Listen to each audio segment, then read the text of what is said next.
Welcome one and all to the Mudai Manga Book Club podcast. Today is April 9th, 2025. This is episode 11, Money is the New Frontier. My name is Louie and I will be your wiki to Shangri-La Frontier. I'm joined with my co-host. Do you have any idea how much brain power it takes for me to process the stupid things I say at the start of every episode? Me neither. Tom. Hey everybody, welcome to another episode of the show. I'm sure that was definitely not going to be the quality of the rest of this episode. So for anyone who hasn't listened to us before, we cover 3 topics every week. The first is just things we've been listening to, things we've been reading, just things we want to talk about. Then we're going to do a top-selling manga of all time discussion, and then a review of Shangri-La Frontier, Invitation to Rabbituza Arc, which covers chapters 1 through 16. So, Tom. Oh, you want me to go first? Okay. What have you been up to? Well, someone decided to delay a recording by a day, and so, more than I expected. I blame you.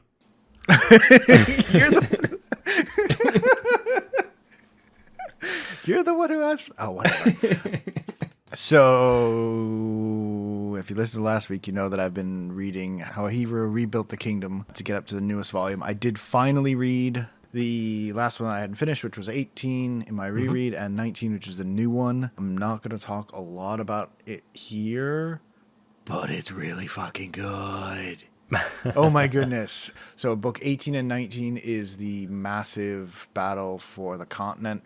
You kind of have a sense that there's going to be a battle between Soma's kingdom and this other group that I'm not going to talk about because it's very obvious who it is if you've read any of it, but if you haven't read any of it, it's like me saying, oh, they fight Mr. Person Dude.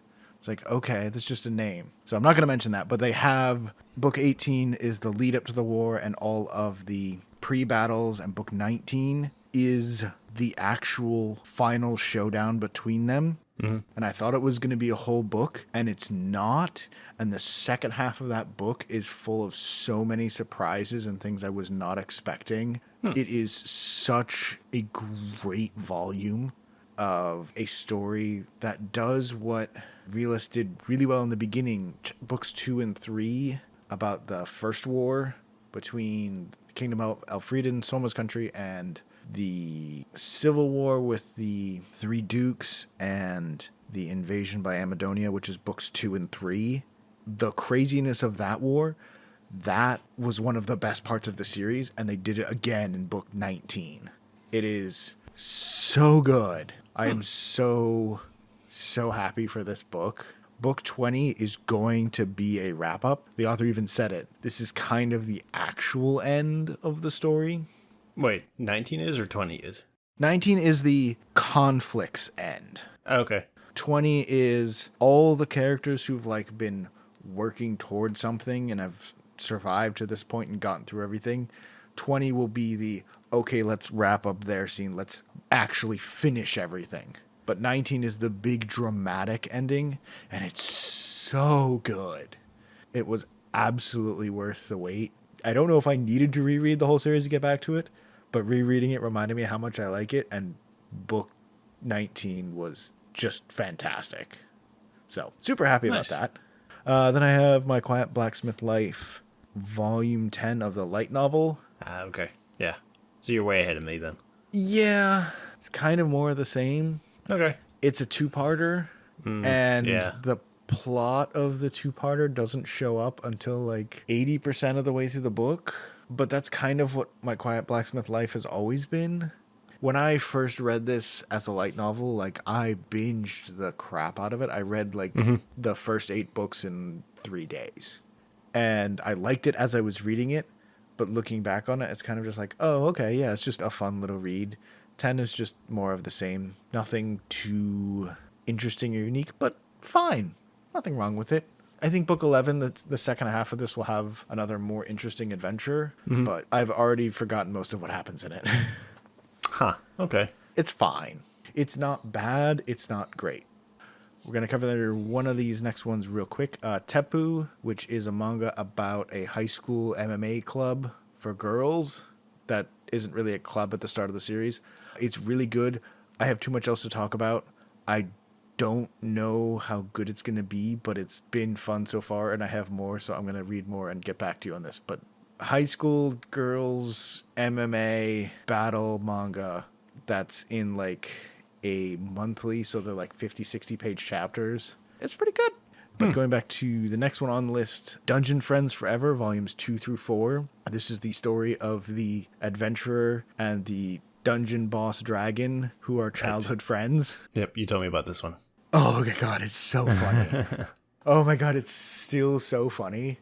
It does keep adding new things. There's a whole arc where the elites from another dungeon have a competition with this dungeon to try and take the dragon away. And instead of having a big battle, the elites from the other dungeon are actually just like huge nerds for the black dragon. Like they just wear like posters and t-shirts of her on them. They're like wild fanboys and girls of her. And so they have a big quiz show and a bunch of other things to decide who's going to win. It is very hilarious. And there is like a plot to this whole world that's going on. The series does a great job of running a plot that is exactly what you expect, but works and is every like fantasy trope, but doesn't go the way you expect. Their other best friend shows up from when they were kids, and he's the hero. He's one of the heroes out to destroy all the dungeon bosses, and he has this weird, creepy smile, and he's like got this like giant thing, and he's coming to kill the black dragon, but he's really nice. He has that creepy smile because he's so stressed out that he physically can't stop smiling. He doesn't actually really want to kill them, but like that's his job. And so there's like a 20-page scene where they're all like sitting down together at dinner and discussing like what they should do. And the entire scene gets derailed because he's almost dating the daughter of other characters in the show, and they keep jumping up and like, what are you doing with my daughter? And it keeps making you go, oh, these are going to be the bad guys. And it's like, no, this is just another completely goofy and ridiculous thing. It is a hilarious, fun little weird romance comedy thing of a super powerful adventurer and his best friend from childhood who's a dragon who lives at the bottom of a dungeon, and all the weird characters and creatures that are around them. Absolutely hilarious. Sounds good. Then at random, well, not at random, I had seen this a while. I'm like, I should pick this up. And then it was on sale. So I picked up 365 Days Until Our Wedding. I have not heard of this one. For people who watch a lot of anime and Japanese movies, there was a movie based on this and an anime based on this. But the manga has only come out in the US more recently. But it's about these two people who work at a travel agency. And the travel agency is going to open up a new branch in Siberia. And so they have to send someone to go manage it. So they're going to start with anyone who's single. And so two of the people who work there, the guy who owns a cat and the girl who loves to collect maps, who really don't want to move, decide to pretend that they got married. And they are struggling to try and maintain this because they're both incredibly awkward and socially inept. The guy is the classic, always kind of awkward, trying to do his best but can't really say anything. And the girl looks angry all the time and just does not talk, but is like constantly trying to plan things out. So she keeps trying to plan what they're going to say about things. And then it's like, okay, well, when we go to the office, we're going to talk to them. We're going to say this thing. And they go to the office and, oh, no one's talking about anything. Oh, okay, I guess we're fine. And then it's, surprise, we're having a party because you guys are getting married. And then they just freeze and are completely unsure what to do. It's very funny. The overall plot of the series keeps moving on. At this point, because it's a romantic comedy, yes, eventually they start actually like being around each other. A bunch of crazy, weird things happen. They are no longer going to be sent to Siberia. Someone else has been chosen. Their fake marriage has already been uncovered as a fake marriage, and now they are actually getting married. Okay. There's a hilarious scene where they're like talking and then they randomly have their first kiss. And then the next two chapters, whenever they're trying to do something, the entire background is just the background of them kissing because they can't stop thinking about it just over and over and over again. And they're like slowly going insane. That's funny. It's so well done as natural romantic comedy of these two characters, and everyone else at the travel agency has some interesting things. There's the nice dramatic moments about like people's family and divorce and loss and all of that comes through too. But whenever the humor comes out, it's wildly funny. It's absolutely fantastic series. So their sham wedding to not get transferred isn't necessary anymore because someone else is getting transferred. Everyone knows it's a sham wedding, but then they also decided to make it an actual wedding. So now they are getting married. They haven't really been dating. Okay. Like, oh, we have to move in together. And, oh no, we have to go find a house. Oh, right. And then like the housing agent is just like, oh, and here's the bathroom and here's the bedroom. And then they hear the word bedroom and they're both like completely turned bright red. I'm like, oh my God, bedroom. We'll be sleeping together. Oh, there's a hilarious part where they have to pretend to be living together. So she sets up a tent inside his bedroom.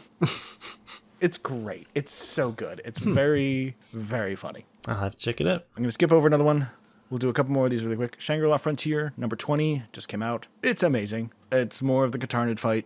The Katarnid fight is not over. You start to see more of what Katarnid is here for. You get more of his weird, semi-prophetic, poetic ramblings that make you go, oh yeah, this is definitely the first story boss of a giant MMORPG. Okay. Yeah. It continues to be an interesting fight, and the swapping and a bunch of other things have come up, and you see his final form, and it's gonna be crazy, but it does not end. It will continue into at least the next book, although that'll probably be the end. Okay. Yeah. I haven't quite read it yet. I have it. I just got to read it. Yeah, it's good. It's definitely good. Okay. It's still not the climax, but there's enough interesting things and enough interesting moments in the story of this part. Because you go through, I think, 2 phases. You finish the giant tentacle with the chalices that swap things. That's finished. Okay. Then there's another phase that was kind of short. I'm trying to remember what that was, and I don't know. Then there's another mini phase, and then you get to the final phase of him as a boss. Okay. And the final phase is ridiculous. It's going to be so good. So it doesn't finish anything. It's still a continuation of something, but it keeps ratcheting up and up and up as it goes. So I guess we'll have to wait till the next book to see if it's just as good as the Weathermon fight. How that fight ends is really what's like, that determines how good it is. So we'll have to see if this one ends just as good. I think it will not be, but I think that's partly because Katarnid is not just the fight with Katarnid. That's the Weathermon fight was the fight with Weathermon. The whole thing was about fighting him. There's a lot of stuff with Katarnid where it's all the build-up, all the area, all the different things he does, the swapping, the weird foreshadowing and poetic stuff he gives. Okay. That's true. I think if I had to pick one as a fight, Weathermon will probably still be better, having not seen how Katarnid ends. But Katarnid is really good. Katarnid is up there. Yeah. And Weathermon was a very, very good fight. Yeah. Dandadan Volume 12, continuing the invasion arc. It's good. It's not my favorite, not because there's anything wrong with it. It kind of felt like, yep, it's there. It's good. It's continuing to be what it is. But nothing felt really special. Yeah, it's like an arc where we have to figure out what to do with all this alien stuff we've been talking about. And it's another one where it starts in the middle of an arc and it ends in the middle of an arc, and nothing's really been solved on either end. Okay, yeah. Couple of tiny new things have been introduced, but nothing really new's been introduced in this one. But also nothing's finished in this one. I see. Yep. If I was reading it week by week, it would be like, yeah, I would keep going with it. There's nothing wrong with it inherently, but it doesn't really grab me and go like, oh man, this was so cool. It was just like, yeah, that was fun. Okay, sure. When's volume 13 come out? And then, because I can't not read way too many books in a week, I read 2 through 5 of Blade of the Moon Princess and 3 through 12 of Free Ren Beyond Journey's End. So you've read it all. So I've caught up from where I read, which was, I finished book 2, which was right after they got the warrior to the party. And yes. I've read all the way up to there. Free Ren is very, very good. I want to stress that. It's very good. And I have no problems with it. But the way I feel like I have to explain it will make it sound like I don't like it. And that's not true. But what I thought Frieren was going to be based on book 1 is not what Frieren is. Frieren book 1 feels a lot of that, oh, time is passing, this very somber series about loss and going back and looking at what's happened. And it turns out it's about dealing with all the problems that have been left over, even though the Demon Lord was defeated. Yeah. So it's not what I expected from the first book. However, as I just said, it's amazing. It's really good. It is exceptionally well made, and it still has that same feeling throughout. It's just a lot more of, hey, we're not going to be so thoughtful all the time. We're going to have giant battles with demons and monsters and things a lot of the time, too. So it's very good. Very, very good. I am very excited to see where it goes next. As for Blade of the Moon Princess, I read the first one before, and my initial thoughts were, it's very cool art design, and I don't know how good the story is going to be. I have now read it. Isn't it done? Yes, it's 5 books. Okay. As far as I know, it wasn't canceled, but it really feels like it was told to end soon. Okay. Because even more so, when we talked about before Hardboiled Cop and Dolphin, it felt like they were told, like, hey, bring it to an end, like, come to an end with this. This was a monthly, so I don't know how much that was forced on them. But I knew it was 5 books, and I was reading book 4, and I'm like, how in the hell does this end? Like, there's so much that has to be done. How do you finish this in one book? And they do finish it, but some of the things that feel like, oh, these are going to be the big important story things are not. At the same time, the art design that was really cool in the first book isn't so much there because the art design in the first book was you're wandering around the imperial city of this like techno-futuristic moon people. And most of the rest of the series is on the planet where they expel criminals to. So it's a lot of trees and muck. Okay. Not as interesting. So you lose a lot of that cool design. Yeah. But it's entertaining, and there are some really interesting themes they talk about because there's a lot. First of all, it's based on a bunch of old Japanese myths, most notably Tsukihime Moon Princess and the Bamboo Princess as well, and a bunch of other stories like that, made into this weird thing where the moon is in like a secret civil war between its ruling factions, and one of the groups that was sent to the planet hates everyone and is trying to take control. But there's also a lot of stuff about men and women and who's fit to rule and insanity and genetics and bloodlines and inheritance and what we owe to future generations and what makes a good rule. There's a lot of really good, heavy themes that you don't expect from this, but it's maybe not the best put together version of it. But it does bring it all together in the end, kind of mostly pretty much. Almost, maybe. It's decent. Okay. I enjoyed it, but I could see it being done better. Okay. Yeah, I'll check it out. But if you're wondering, but should I read this? This is by the same guy who did Spy X Family. So... Oh, yeah, that's right. Yeah, this is one of his first works. And seeing this, I've only read the first of Spy X Family. This makes me a lot more excited for Spy X Family because, he was playing with some crazy stuff back then. And I can only imagine what Spy X Family, having not read any of it, will have. So it's good. Yeah, Spy Family's really good. Yeah. So, I think that's all the time we have for that. Oh, no, I did that joke last episode's week. over. Okay. All right. So, what about you? What have you been up to this week? Okay. So, a couple things. So, anime-wise, they have just finished the end of Season 3 of ReZero. So, that just ended. For anyone who doesn't know, it's a isekai where the character dies, gets reborn, and then when they die in the world, they Groundhog Day almost back. Yep. A few days. It depends on where you are on the story, how far back he goes. But it can be very brutal. especially the first season where he's still trying to figure out what's going on. So he dies a lot in the first season.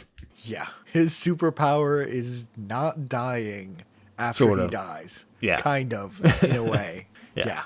So they just finished season 3. It was good. It covers arc 5, which is, it's a little different. So it takes place in like a single city almost. In it, there's a lot more of world building. So if you know anything about it, there's the witches cult, which is like the big bad guy of the series. They're trying to take over the city. Okay. They invade the city. They start doing all kinds of things. He gets killed a couple times, the main character, Subaru. And it's about him trying to save the city and figure out what they're after. And then it also introduces, because there's other things going on, other storylines that are still going on at the same time, where there's trying to figure out who the next king of the country is. Okay. So a lot of the people who are in contention or in the running to be that show up. Mm-hmm. And they're trying to save the city as well. So you meet a lot more. You've met a few of them a couple times, but now they're all in one place. And it's very much, we're trying to save everyone and survive. It's good. The anime is really good. I haven't read the story, so I don't know how accurate it is, but it's good. It's less, like the first season's very like a brutal story. This one is very much more on the adventure side, where we're going around saving the day, trying to understand what's going on. Mm-hmm. It's like an in-between kind of arc where there's a lot going on. It's interesting, and the stakes are high, but because of his power, it's kind of like you see really bad things happen, it goes back, and the end of it is not as terrible as I think it could have been. Okay. But it's good. It's really cool. Cool. I think they've announced a season 4, so that's coming eventually. Then the end of Solo Leveling season 2 just happened.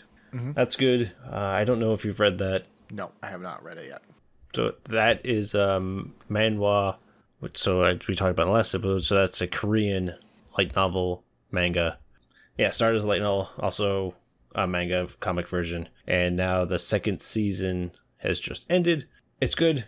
So anyone who doesn't know what the story is, think of it as the world now has portals that open, and in those portals you get sent to another world. You defeat the monsters, come back, and because of these portals, people have awakened powers, and they go from terrible E rank all the way up to S rank. And the idea is that people are given a rank if you're even good enough to get a rank, and that tells you how powerful you are. Well, the main character is the bottom of the bottom, but he needs to make the money. And as the story progresses, he gets an ability that lets him turn the world more into a video game where he has quests and can level up and things like that. So the second season is him really coming into his powers, and then everyone else finally knowing who he is, because he's powerful, but in the first season he kind of tries to hide how good he is, because it's him learning what he has now, and then trying to make himself stronger because he's trying to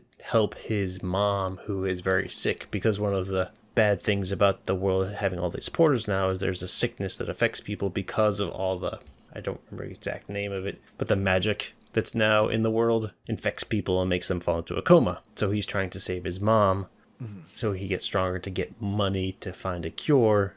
So he's trying to do more jobs, get more power. And the second season is him being more powerful and getting more powerful, and then him kind of coming into the spotlight of, this guy is crazy strong. He's now one of the strongest people in Korea, because it takes place in South Korea. Yeah. And then you actually do more world building where you find out about heroes from other countries.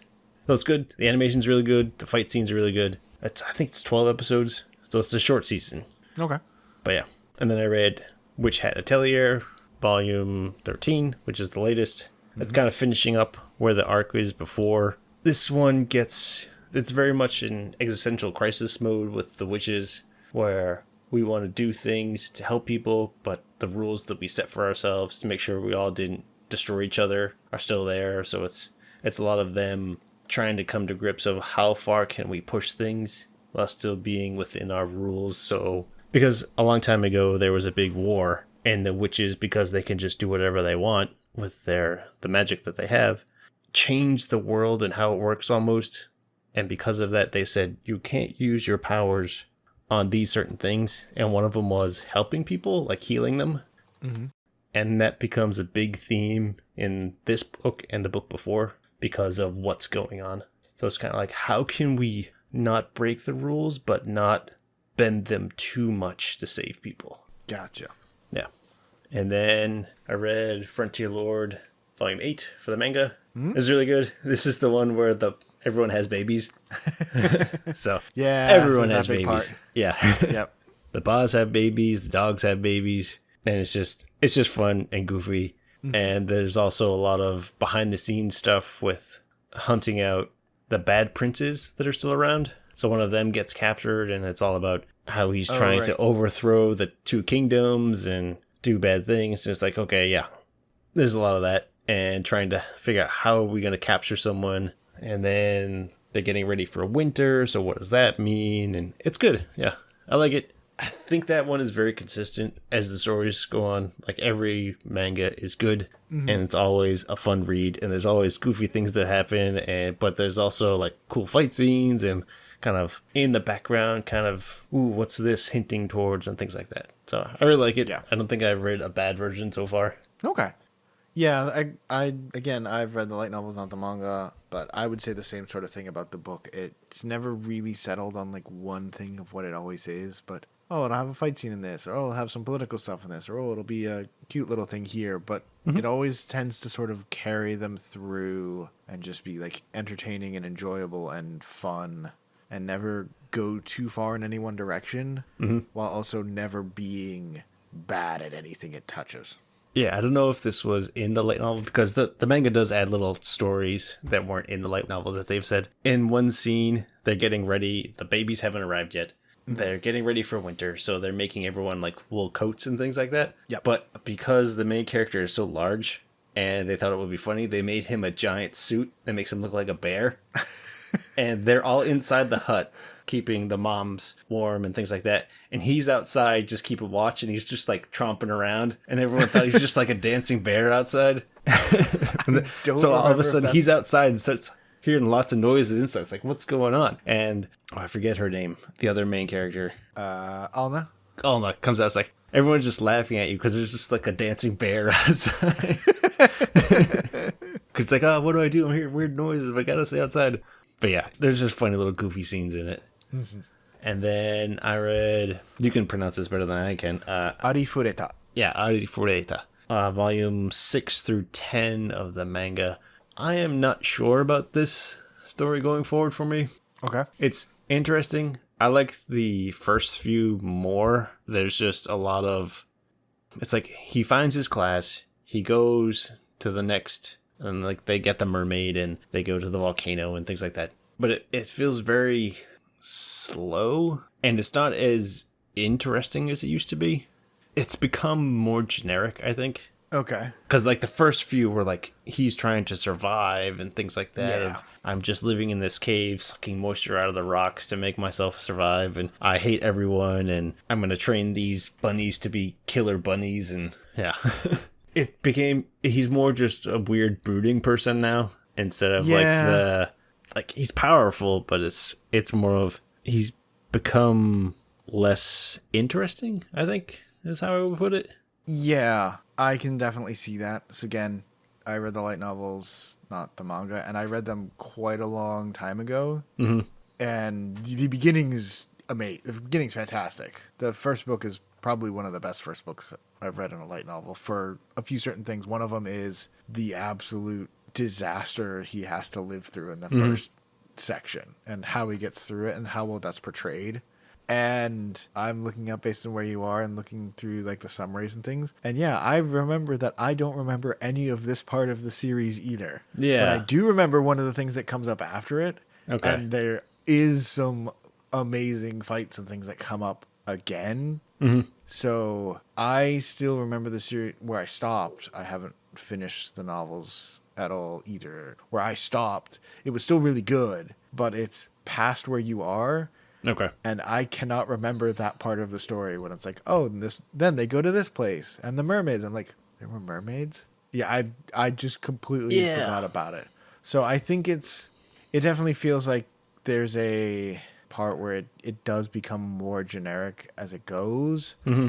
Although I think going forward, when they start actually facing against the big bads of the series and you get to some of the huge battles with that, because I just got to the first huge battle of that and like, okay, now it's really good. But Yeah, it's been so long I can't say much more than that. Because like from 6 through most of 10, he's so overpowered that nothing's a challenge. Yeah. Because like he just stomps everyone who gets in his way. It's like, okay, this is not that interesting because it's not funny. Yeah. It's just like, this is kind of silly. It's like he was supposed to struggle and then he got better. But then since then, it's like he doesn't struggle. But then in the 10th one, he actually has to struggle again because now the real bad guys show up. Yes. The huge fight that I can remember, which is near when he reunites with the class and there's a huge battle with them versus all the bad guys. And that fight is crazy.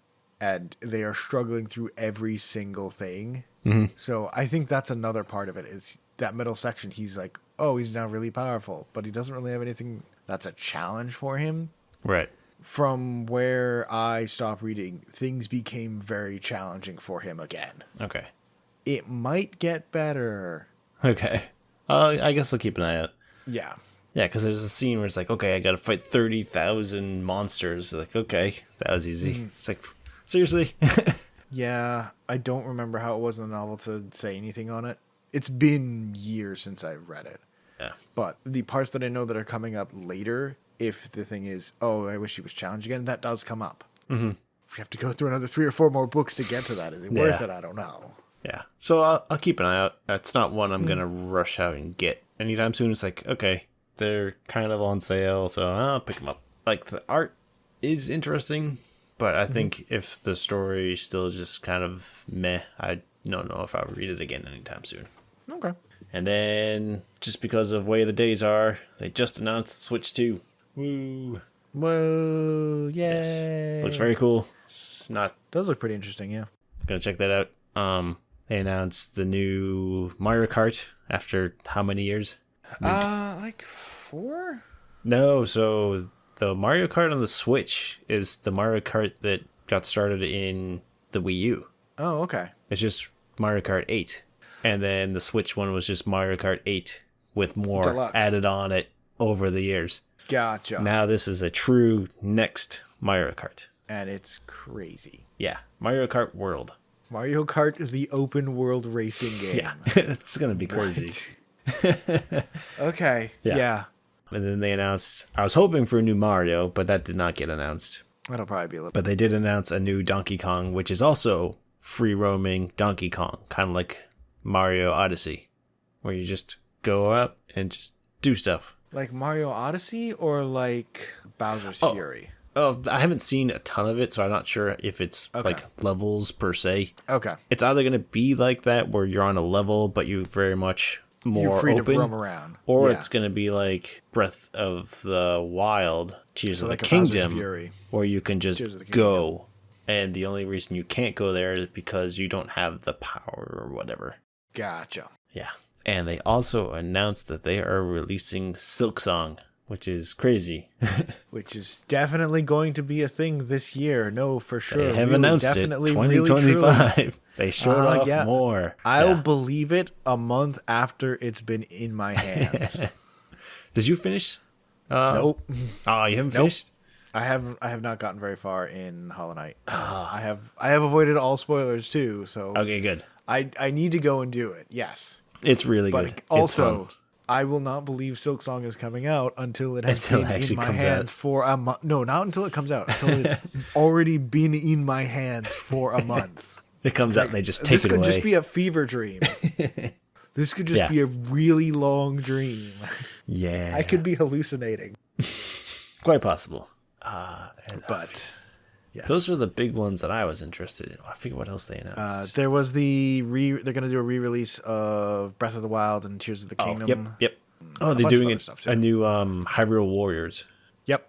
Yep. There's going to be a From Software game that's going to be on there. Yes. A bunch. Duskbloods.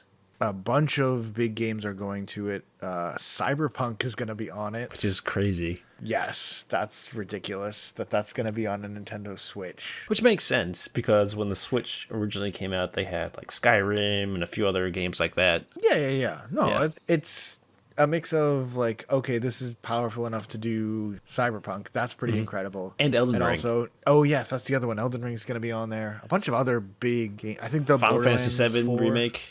Yeah. Yeah. So Switch 2. Switch 2 comes out this June 5th, I think. It's anything like Switch 1, I'll get it in like 6 years. So I think I've heard that they're trying to make sure that there's plenty. You won't have an issue with finding one. No, it wasn't. No, with the Switch, I just didn't end up buying you one just until didn't 6 buy years. it. And then I was like, oh, I probably should have got this. This is really good. So I'll just wait. Yeah. And it is supposed to be improved graphics, improved screen. You can now do 4K when it's docked if you have a 4K TV. Yeah. It's exciting. Oh, you'll also be able to play GameCube games on it. Ooh. You know how they do the online, you can play old NES and Super Nintendo? They're going to add GameCube games now. Okay. Yeah, because if you It'll buy probably be in the upper tier, though. Yes, I think so. Yeah. The first three, I think, are Wind Waker, Yeah, makes sense. F-Zero, Yeah, it makes sense. and Soul Calibur 2 with Link. Okay. Yeah. But then they've also showed off a few more that are coming. The original Luigi's Mansion, Yep. Pokemon Stadium, I think. I forget what else. If only I had some kind of device like a computer that I could use to run GameCube games on it, because it's a disc that I could put into my disk drive. I don't know what you're talking about. Yeah. But yeah, no, it's exciting. It's definitely exciting. Yes. More to come on that. Yep. But that is it for me for this week. All right.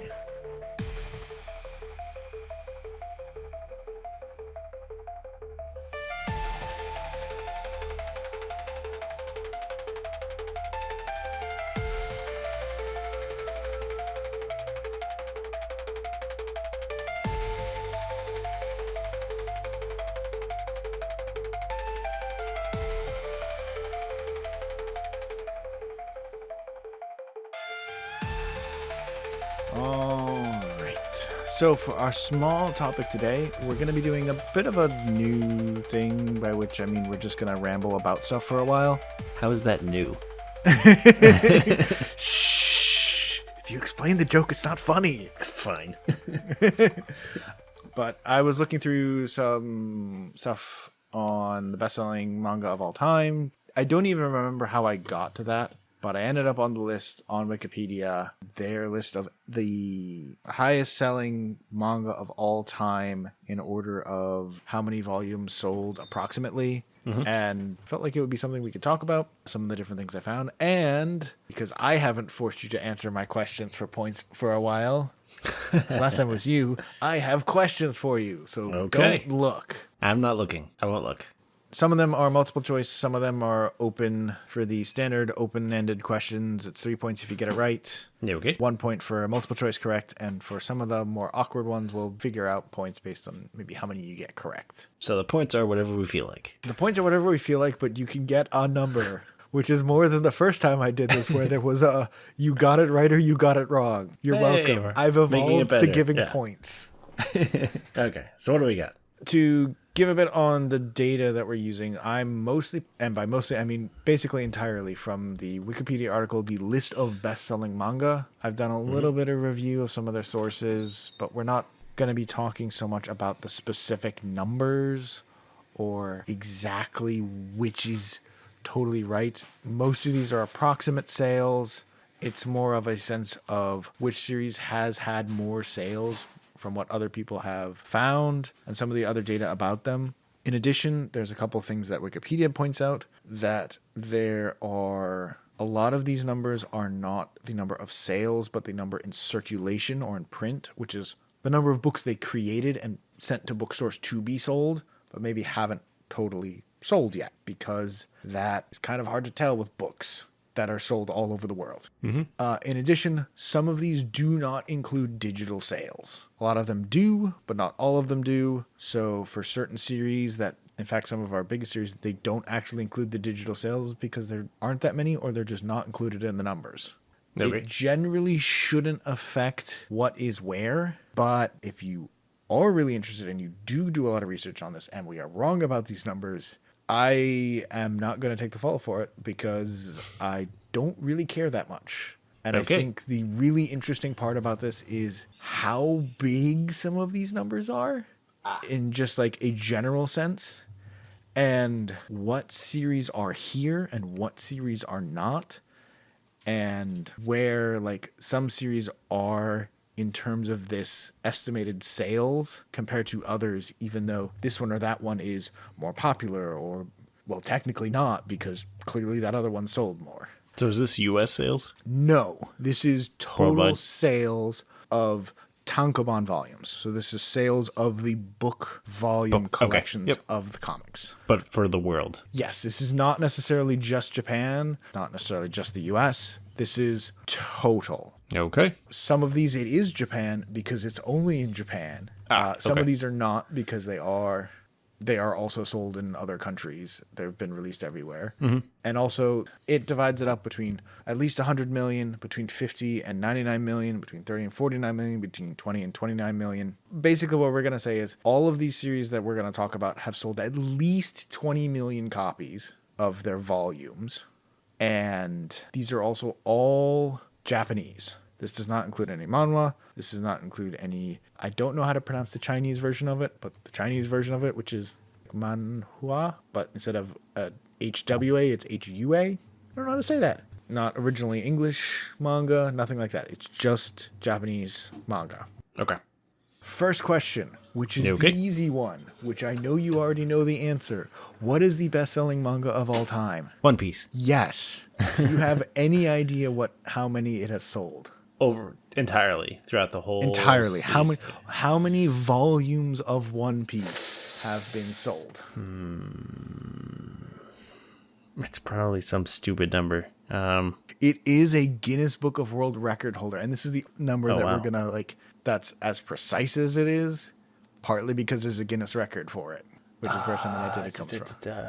100 million. Oh God, no! Way more than that. Okay, that's what The I top thought. section is at least 100 million. Okay, let's say... So remember, this is not like how many of all the volumes have been sold. It's like if you buy volume 3, that counts as a sale. If you buy volume 12, that counts as one sale. If you buy volume 1, that counts as a sale. If you buy volume 1 to 20, that's 20 sales. 1 billion volumes. No, With a B. not quite. Oh, more or less? Less. 800 million. No. 516.6 million copies. That's crazy. Yes, it is insane. Because there's a little over 100 volumes out now. According to this data set, there's 111 So that's as of right now. almost 5.5 million copies per volume. Yes. That's ridiculous. That's crazy. More than 500 million volumes sold. It is a Guinness Book of World Record for the most sales for a collected work of a comic series in the world. That's nuts. No other comic series collected volumes has sold more than One Piece in the entire world. I have only found 2 things that have sold more that somewhat relate to this. Mm-hmm. The first is Harry Potter. Okay. The Harry Potter book series has sold about 600 million. So One Piece is almost sold as many as Harry Potter. I mean, not really almost, but like it's close. Yep. The second best-selling book series, I forget which one it was like 400 million. So it's above that. That's crazy. But my other favorite, if you look at in American comics, I think they call them flap books or just like the single chapter. Like the ones you get per month. Yeah, the monthly like single comic. That's like 30, 40 pages. It has sold more volumes, books, 200 something pages than Spider-Man, X-Men, Batman, Iron Man, any other comic series you can think of except Superman. But Superman's been around for a long time. Superman has the most. Batman has the second most. One Piece beats Batman. One Piece in books. Superman is 600 million again. Batman is 400 million. That's crazy. One Piece still beats those. That is such an insane number. It is crazy. So if you look at most popular comic series of all time, most sales for comic series and something, One Piece is in the top 5, no matter how you slice it.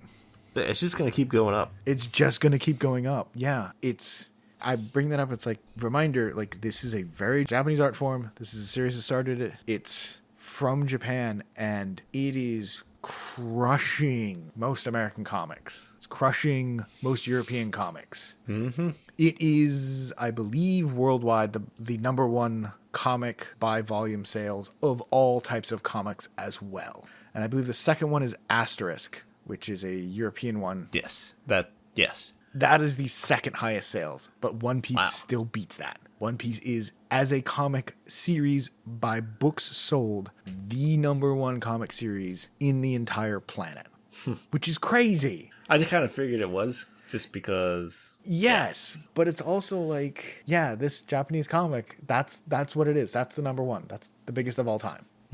Because, maybe this is just because we're in the US.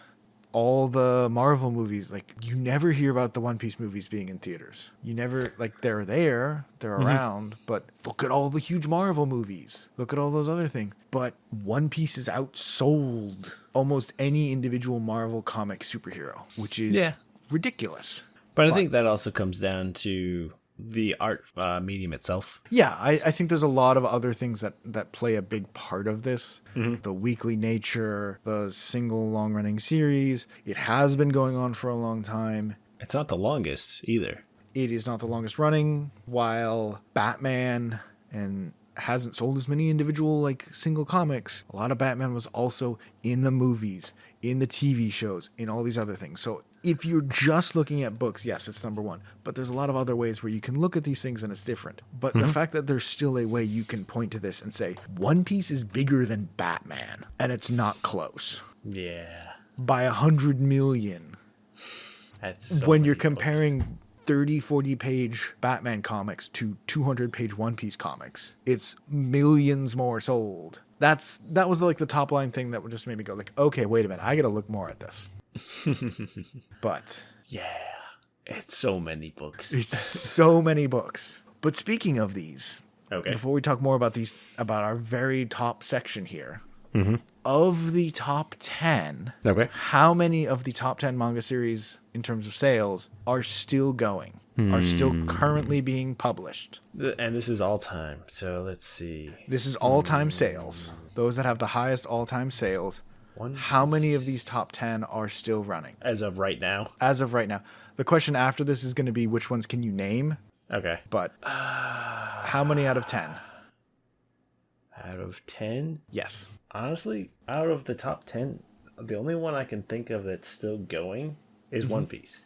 Okay. So you're going to say it's 1? I'm going to say it's 1. It is 4. Really? 4 of the top 10 series are still ongoing. I'm not going to give you their names because the next question is, What are their names? how many of the top 10 can you name? I will say, I'm not expecting you to get all 10. Another thing that surprised me, and I'm looking at the top 10, and one of them I had never even heard of before. That's good. That's helpful.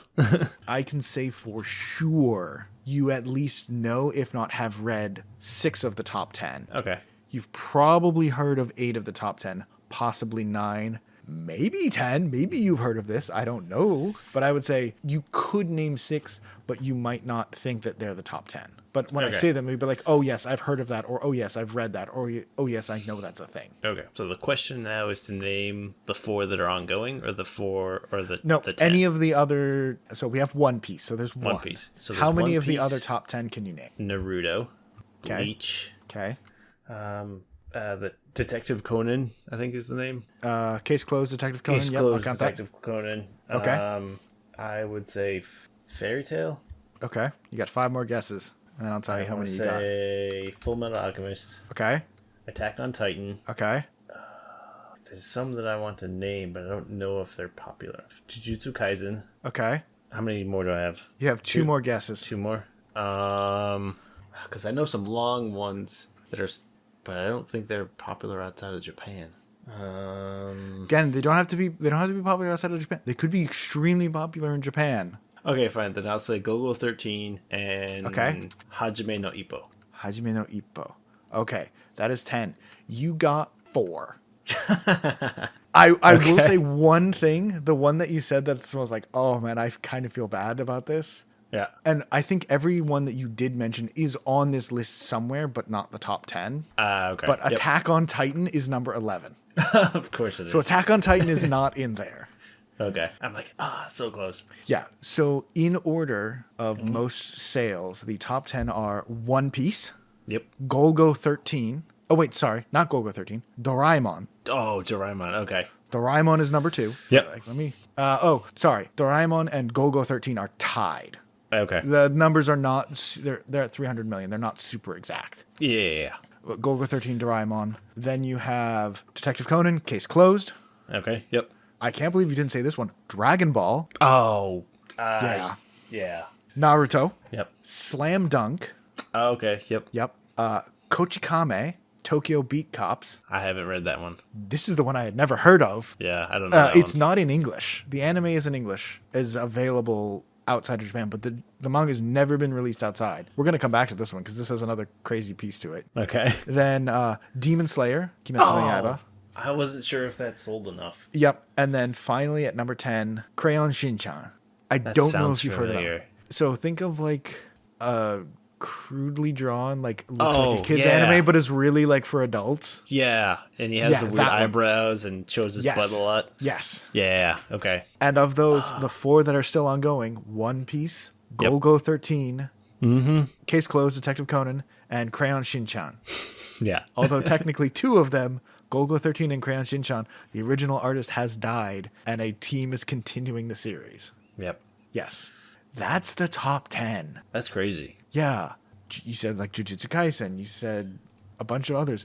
They're here. They're on this list. They're but they're close. not the top 10. Nope. Crayon Shin-chan, which is number 10, is at 148 million copies. That's crazy. Attack 'Cause I on don't- Titan, which is 11, 140. Yeah, because I don't think Shin-chan is really outside of Japan, or at least it's not really big in the U.S. It's not, but it's the kind of thing a lot of people have heard of, and it is available a little bit. I think the anime more than the manga. Yeah. Kochikame used to hold a Guinness World Record. It no longer does because Golgo 13 kept going and beat it. But Kochikame used to hold the record for the most collected volumes for a series. How many Okay. do you think it has?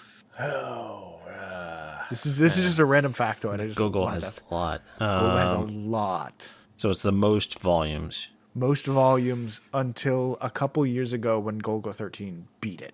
200. You are so freaking close. 201. It has 201 volumes. That's crazy. It has never been released in English. I have never heard of it, but it is one of the top 10 best-selling manga of all time. What's it about? It is a comedy series about a police box near a park in Tokyo. Okay. Yeah, it's a comedy. Huh. It was running from 1976 to 2016. Wow. It Okay. has 201 volumes. It has an anime. When I see the main character, I kind of feel like I recognize that I've seen him at one point, but I've never seen anything about this. Golgo 13 is now at 215 volumes, but at one point, Kochikame had the Guinness World Record for the most volumes Yeah. in a single series. That's crazy. But again, it's like, this is like such an interesting thing to think about because there's all these series that we love, and it's like, and is it in the top 10? No, it's not. Unless you're talking about Demon Slayer, which to me makes me go, wow. Like, because I remember people talking about it. It's like, oh, it's a popular thing right now. It's like, oh, yeah, it's popular, but it's not that popular. No, it's in the top 10 of all time. Yeah, it's very popular. And it's only... Attack on Titan didn't make it there. Bleach, Full Metal Alchemist, I'm surprised Bleach didn't make it. My Hero Academia, Jujutsu Kaisen, Hajime no Ippo, Astro Boy, Hunter x Hunter, Yu Yu Hakusho, Berserk, Initial D, everything by Rumiko Takahashi, Saint Seiya, Blackjack, Sailor Moon, Cardcaptor Sakura, crazy. Shaman King, Spy X Family. All of those are older series than Demon Slayer, and Demon Slayer in the 4 years of its release and the 4 years since it ended has become one of the top telling series of all time. It's only 23 books. It's 23 books, came out in 2016, ended in 2020. That is how incredibly popular it is. It is not even close. Attack on Titan ran for 12 years. It's crazy that that's 12 years. All those animes and all that stuff, and like was all super popular, and it's still not as big as Demon Slayer anymore. That's how crazy big that's gotten. And that's the thing about the top 10 of like, wow, this is some crazy stuff. Yeah. So I'm looking at my bookshelf. Yes. And one row of the bookshelf holds around a little over 50 volumes. So Yes. for it to have 201 volumes, that's like 4 shelves full of one 4 shelves series. full. 4 shelves full. Crazy. And look how popular manga is in the US. Yeah. I mean, it's obviously not the biggest thing, but look how popular it is. Not a single book has been translated to English. Not a single one. Mm-hmm. Golgo 13? Golgo 13 is 215 books. 13 volumes were translated that they selected out of those 215, which means 202 of them have never come out in English. And as far as we know, won't. Yeah. Same with Detective Conan. Like, some have come out. I've seen them in the stores every now and then, but not often. Detective Conan has gotten a lot closer, at least digitally. Yeah, they're that's on like true. book 90. The series is only up to book 106. So they're getting closer. Yeah. And they haven't done any Hajime no Ippo. No, Hajime no Ippo is in English. It is? The boxing one? Yeah. I don't think it's in English. I believe some of it's in English. Oh, no, it's just not. You're right. It's just the anime. Yeah. The anime is definitely in English, but I don't think the volumes have been. Oh, yeah, that reminds you. Hajime no Ippo, another series that's still going, has 142 volumes, sold over 100 million copies. Mm-hmm. Yeah. Yeah.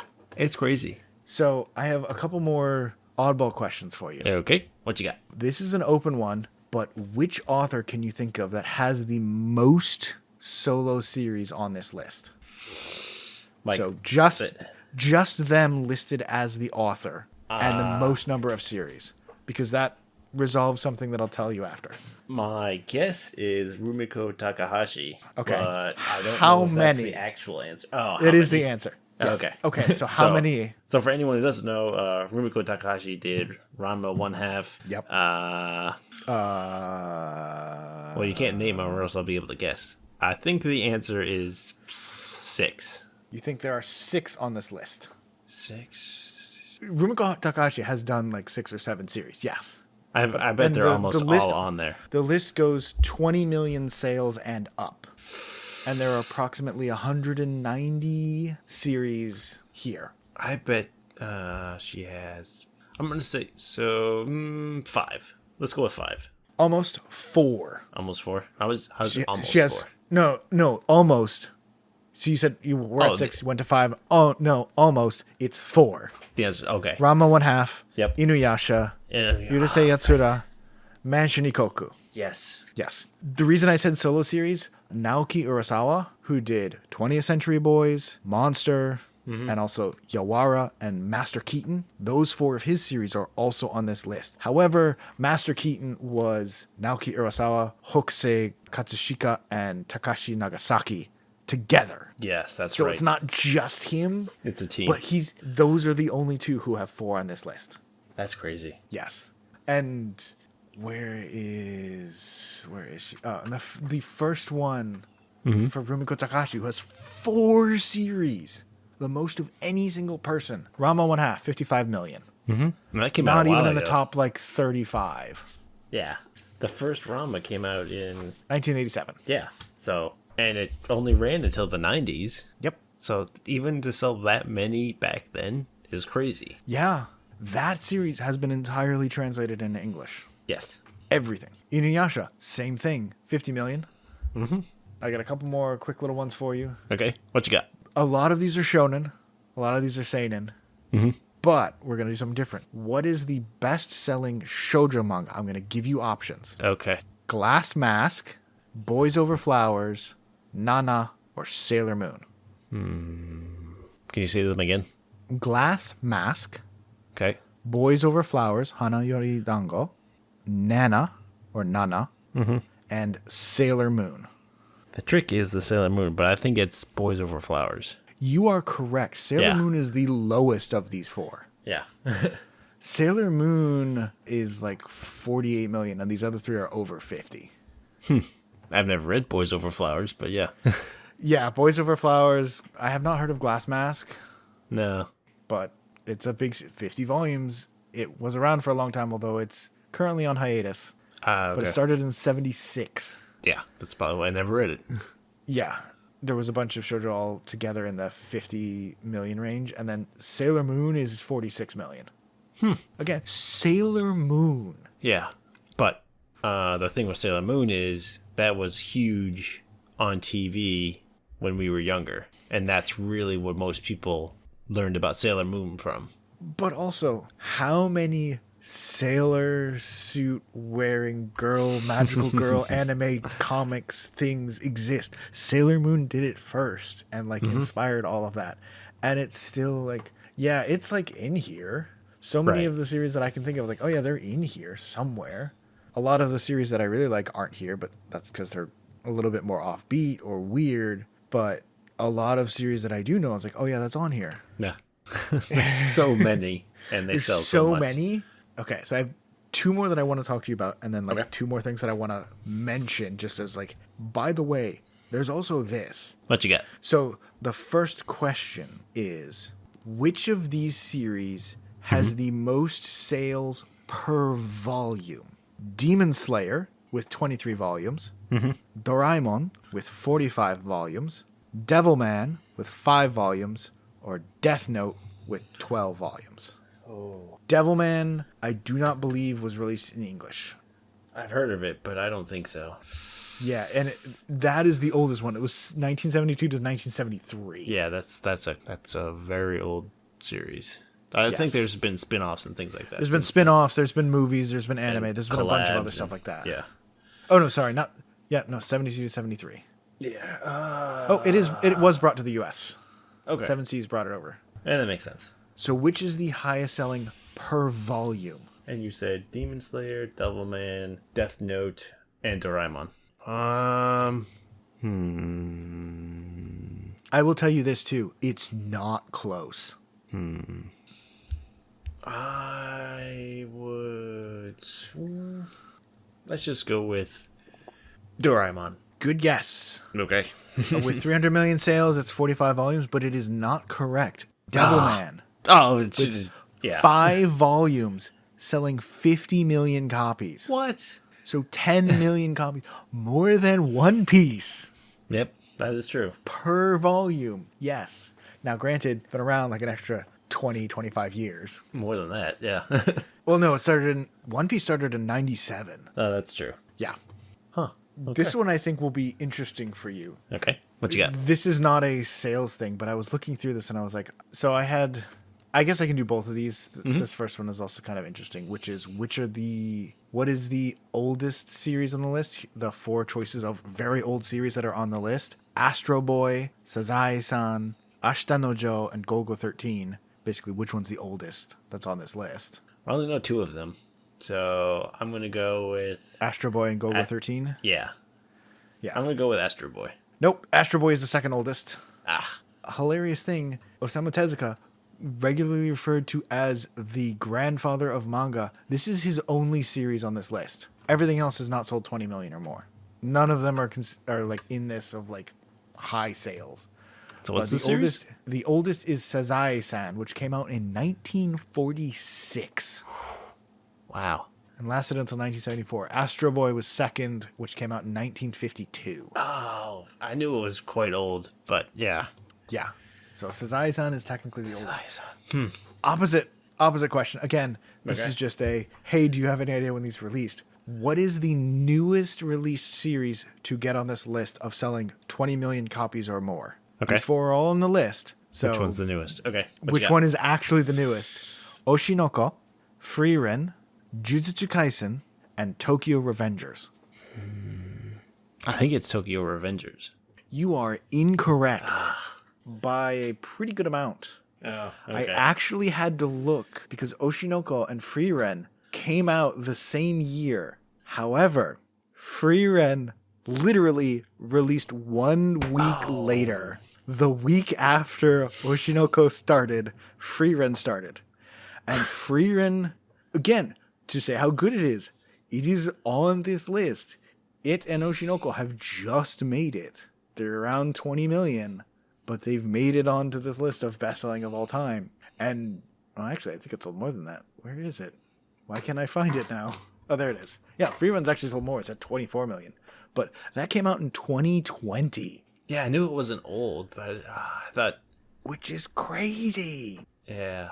I guess I've only seen Tokyo Revengers recently, but that doesn't mean it's that. Tokyo Revengers is very new. Yeah. And it's sold more, but I believe it's like, I'm trying to find it right now. I believe it's 2018. Okay. 2019? Yeah.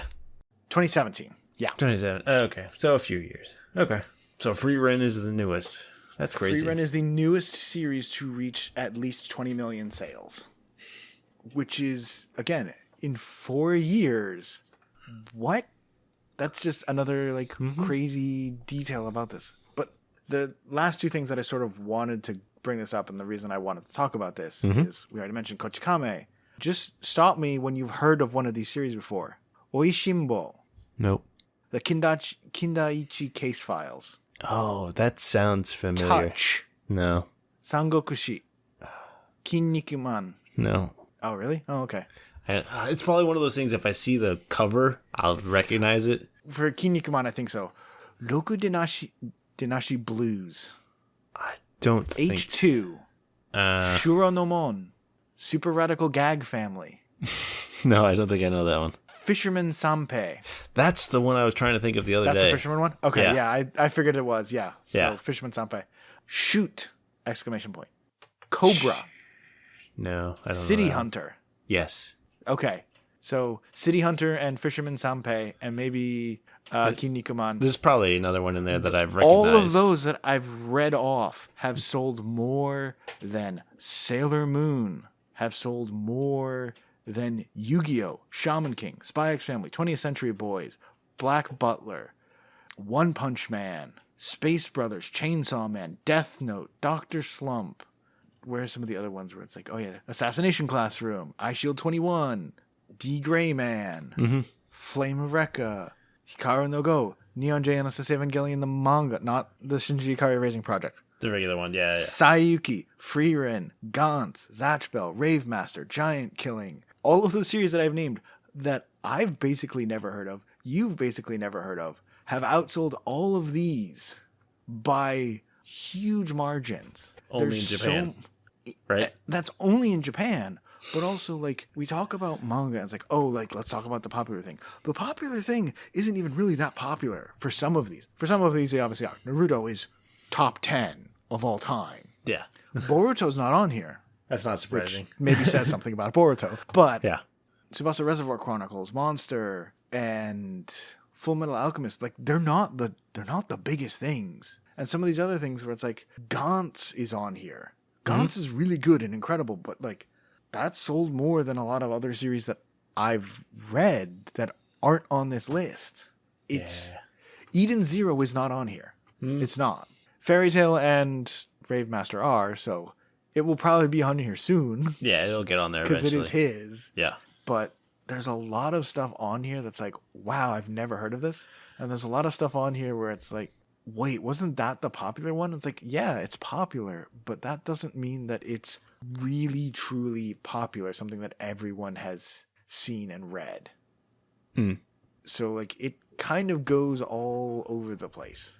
The other thing that I wanted to mention, which I think even further shows this, outside the show, one of the places that the two of us tend to get a lot of the comics that we read digitally, we use Bookwalker. So I decided to go on Bookwalker and just say, show me all the manga series that you have. And so I went to it and I clicked on group manga. I'm going to even do it again right now because it'll be even funnier. So there are 192 series on this list that have sold 20 million copies or more. I just opened up Bookwalker. I went to manga specifically, made it so that it only shows me series. Now this will include single book things like Goodbye Eri or other series like that. But based on series, how many series are available on Bookwalker? If there are 192 that have sold more than 20 million copies, how many do you think there are available in English on this one particular website that sells them? Less than half. No. I'm not looking up these series from the best-selling list on Bookwalker. Oh. I'm on Bookwalker saying, show me all of your manga series. Oh, everything so you just want you to know have. how many series there are. How many series are available in English on this one site? I'm gonna say just any series, no matter what. Anything as a series that would be categorized as manga. It's a stupid amount. It's like 4,000, more than 4,000, More. 5,000, More. 6,000, More. 7,000. 6,980. That's crazy. Since I looked yesterday, there's been another new series. 6,980 series available in English on this one website, in this one category of style of comics. There is so much out there.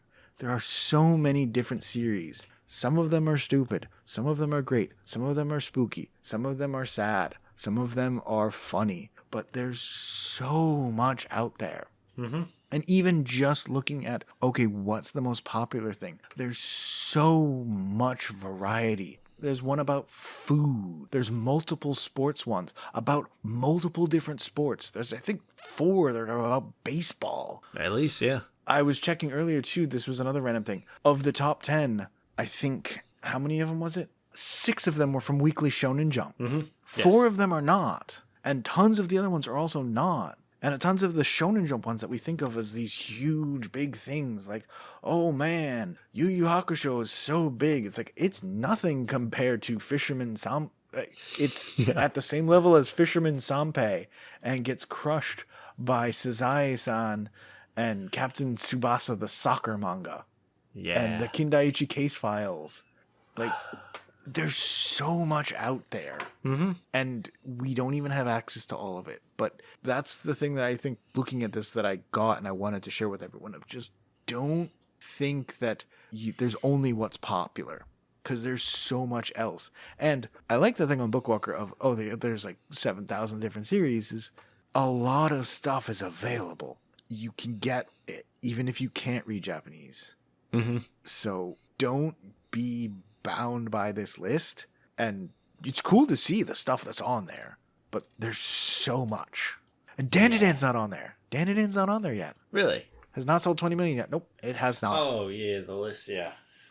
But I think if I look through our list of like, hey, what have we covered on this show so far? Dandadan's not on there. Frontier Lord's not on there. Nope. Coppersmith's Bride's not on there. Isak's not on there. Campfire Cooking's not on there. Peddler in Another World is a light novel, but it's not on there. Jujutsu Kaisen is.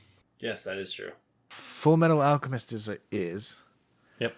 Hardboiled Cop and Dolphin is not. Eden Zero is not. Shangri-La Frontier, I do not believe is on here. I don't think so. I wouldn't. Yeah. Nope, it's not on here. But Yeah. it's just so much. Don't just be feeling like, oh, it's very specific. Like, oh, manga is this, manga is that. No, manga is kind of everything. Mm-hmm. And it's not unpopular. It's massively popular. The only book series I could find that's physically sold more copies of it is Harry Potter. If you're behind Harry Potter, but ahead of everything else, you must be doing something right. You've done something right, yeah. If you look at actual sales for comics around the world, half of the top 10 are Japanese. Mm-hmm. If you look at comic magazines and like collections and things like that, 80% of them are Japanese. Manga is this massive, massive thing. And there's so much variety and there's so much out there. Like, look around. And also, numbers be big. Numbers are huge. That's ridiculous. Numbers are huge. Yeah. Did you have anything you wanted to ask or you wanted to go over? That was all I had. But no, I think it's just, there's, as we were talking about earlier, there's the crazy popular ones that have sold hundreds and tens of millions of copies. But as you've noticed, if you've listened to any of our previous episodes, we've hardly ever talked about any of those because there's so many good ones that aren't even that popular and they're still really good. Yeah. So just because it's not in the most popular, we've sold tens and hundreds of millions, like some of those are really good, but yeah, you can find some really good ones that haven't sold that good. And then maybe if we buy enough of them, they will get on that list. Yeah, and there's even some where it's like, oh, I know this is really popular. Random one for myself that I really liked, Flame of Rekka. Yep. Is bigger than Cardcaptor Sakura. And I don't know anybody other than you and me who's read Flame of Recca because I bought it when I was growing up and I let you borrow it. But no, like it's like 3-4 million in sales higher than it. Yeah. It's not at the range it's at. Like there's a dozen series between it and Cardcaptor Sakura. But if you ask me like, hey, which is the more popular series? Oh, it's Cardcaptor Sakura. It's like, well, according to the manga, no. It's not even close. And I think that does come down to, okay, what else has that series done? Like Sailor Moon, as you say, didn't sell as much as some of these other ones, but the anime was so iconic. That's why it's popular. But it's the anime that's popular. Yeah, and how big was the anime? Yeah. How much was the marketing? How much was the ancillary things outside of it? Too. Those could also have been huge. Yeah, there's games, there's all kinds of stuff that all these series get. You got Full Metal Alchemist. It had 2 retellings of the story on TV. They retold the story twice and did a movie. Let's not talk about the movie. Okay, we'll skip the movie. But then you're saying Demon Slayer is way up there. It has 23 volumes, but every single season of that show is amazing. And now they've done 4 seasons, 5 seasons. It started coming out in 2016 and it's in the top 10. It is the newest one that's gotten there. And it's 9th place. It's not like it's not trying. It's solidly in the top 10. It is so popular. It's crazy. And as soon as the next movie comes out, it's just going to be popular all over again. Yeah, it's amazing. Yeah. But again, then you scroll down 3 or 4 lines and it's like, oh, hey, it's... Oh, what was it called again? Oh, hey, it's Fisherman Sampai, the fishing comic book from the 70s. My only piece of advice is you don't have to read any of these top 200 to find a really good one. There's so many to choose from. It's nuts. And also, I can't remember if I said it. One Piece, 516.6 million copies sold. Yeah. Second place is 300 million, more than 200 million behind. That's nuts. That is nuts. Eiichiro Oda has done 1 series. Even the highest selling person who's done multiple series on this list, Takahiko Inoue, doesn't even get to top 5. Oh no, biggest is Akira Toriyama. Because Dragon Ball is massive. Yes. And his other one, Dr. Slump, is on here, but it's not that big. Yeah. But those 2 combined is really big. Takahiko Inoue is the second one. Slam Dunk and Vagabond.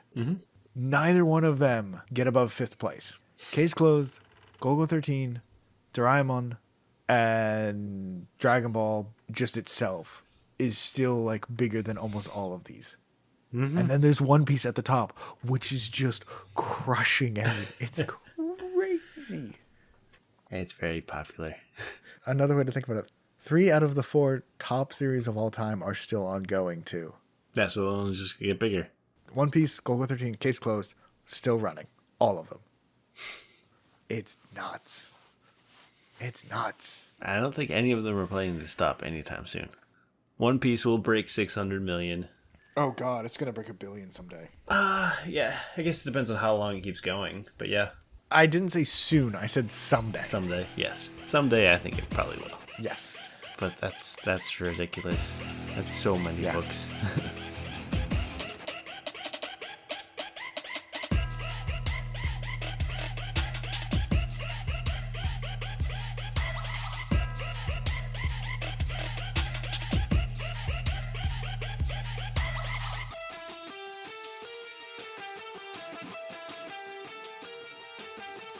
And our big topic today will be a review of Shangri-La Frontier.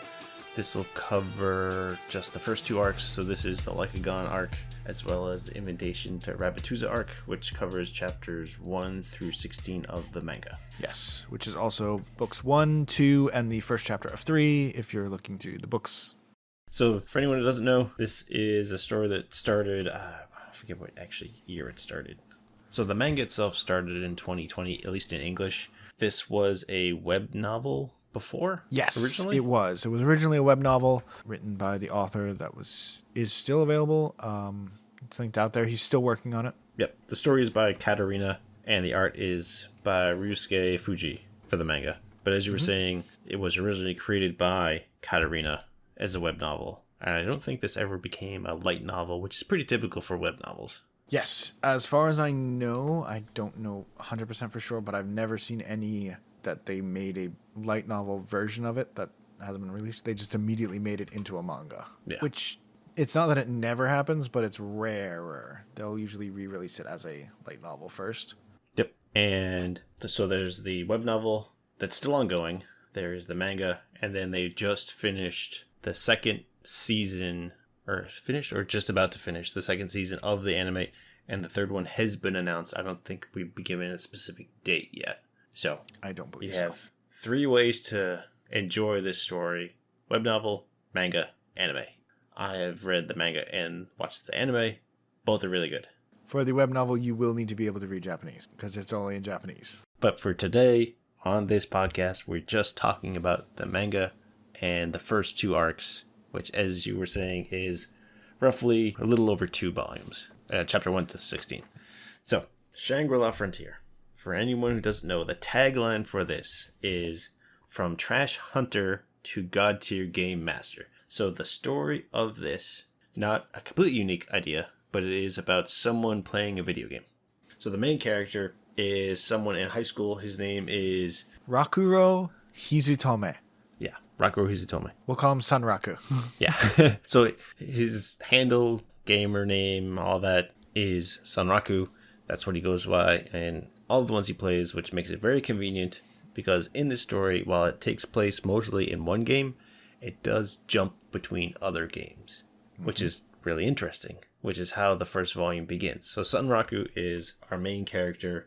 He's second year high school, loves playing awful games. So the way the games work in this present day Japan is, think of VR, but you have even more control. So you lay down, put your headset on, and then you live in the game. Yes, they call it full dive VR. It doesn't come up too much in the main game Shangri-La Frontier, although they do talk about it later. Things like pain and kinesthetics and I think even like smell and taste do come in through these games as well. Although obviously for safety reasons, at least in Shangri-La Frontier and most of the others, your pain sense isn't 1-to-1. So if you get your arm chopped off, you don't feel like your arm's being chopped off. But if something pushes you, you feel yourself being pushed. Mm-hmm.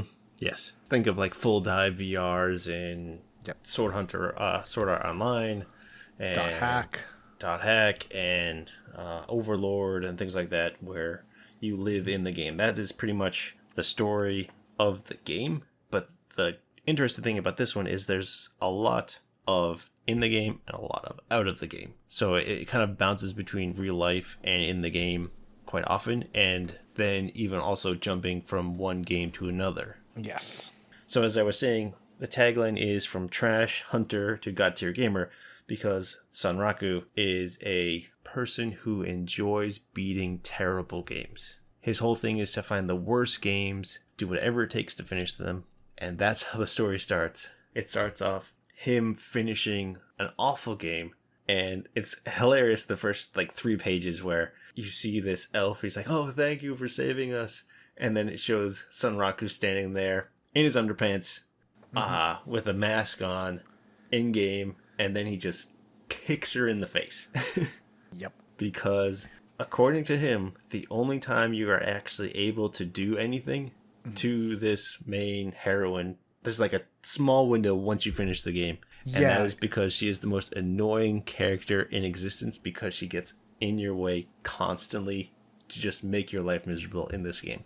There is like a full page rant of him talking about this game where it's the elf heroine follows you through the whole game, constantly bugs out and causes problems, will always stop whenever something happens, half the time caused by her, where like a random NPC will die and will stop and be like, "No, the demon lord has done it again." It's like, that was literally you driving the carriage over them. Yeah. If you ever hit her even accidentally, she'll get upset and will not help you for 3 real-life hours. Yeah. And she is integral to all of the plot points in the game, except for after you've beaten the final boss, you can then punch and kick her as much as you want because nothing will happen. And that is for the kusoge gamers that exist. Kusoge being shit, and basically being the Japanese word for like crap games.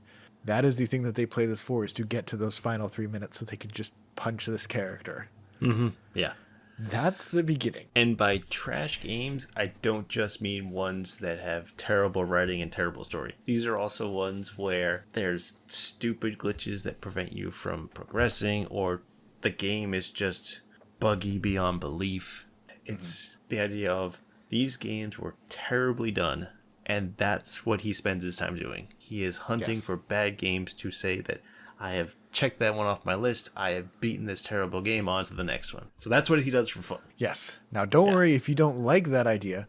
The main point of the story is, having now finished this, he ends up going to his local game store, and the clerk there, for reasons that we may talk about more later, convinces him to pick up a good game to be a sort of palate cleanser, or just do something else instead of playing these terrible games, and recommends Shangri-La Frontier, which he then ends up playing a lot. And Shangri-La Frontier is already considered to be one of the best full dive games that were out there in this world.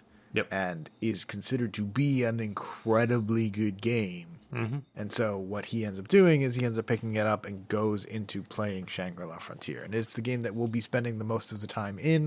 Mm-hmm. So the really terrible, frustrating things about the crap games, which we will see more of, isn't the whole story. It's just that's where he comes from.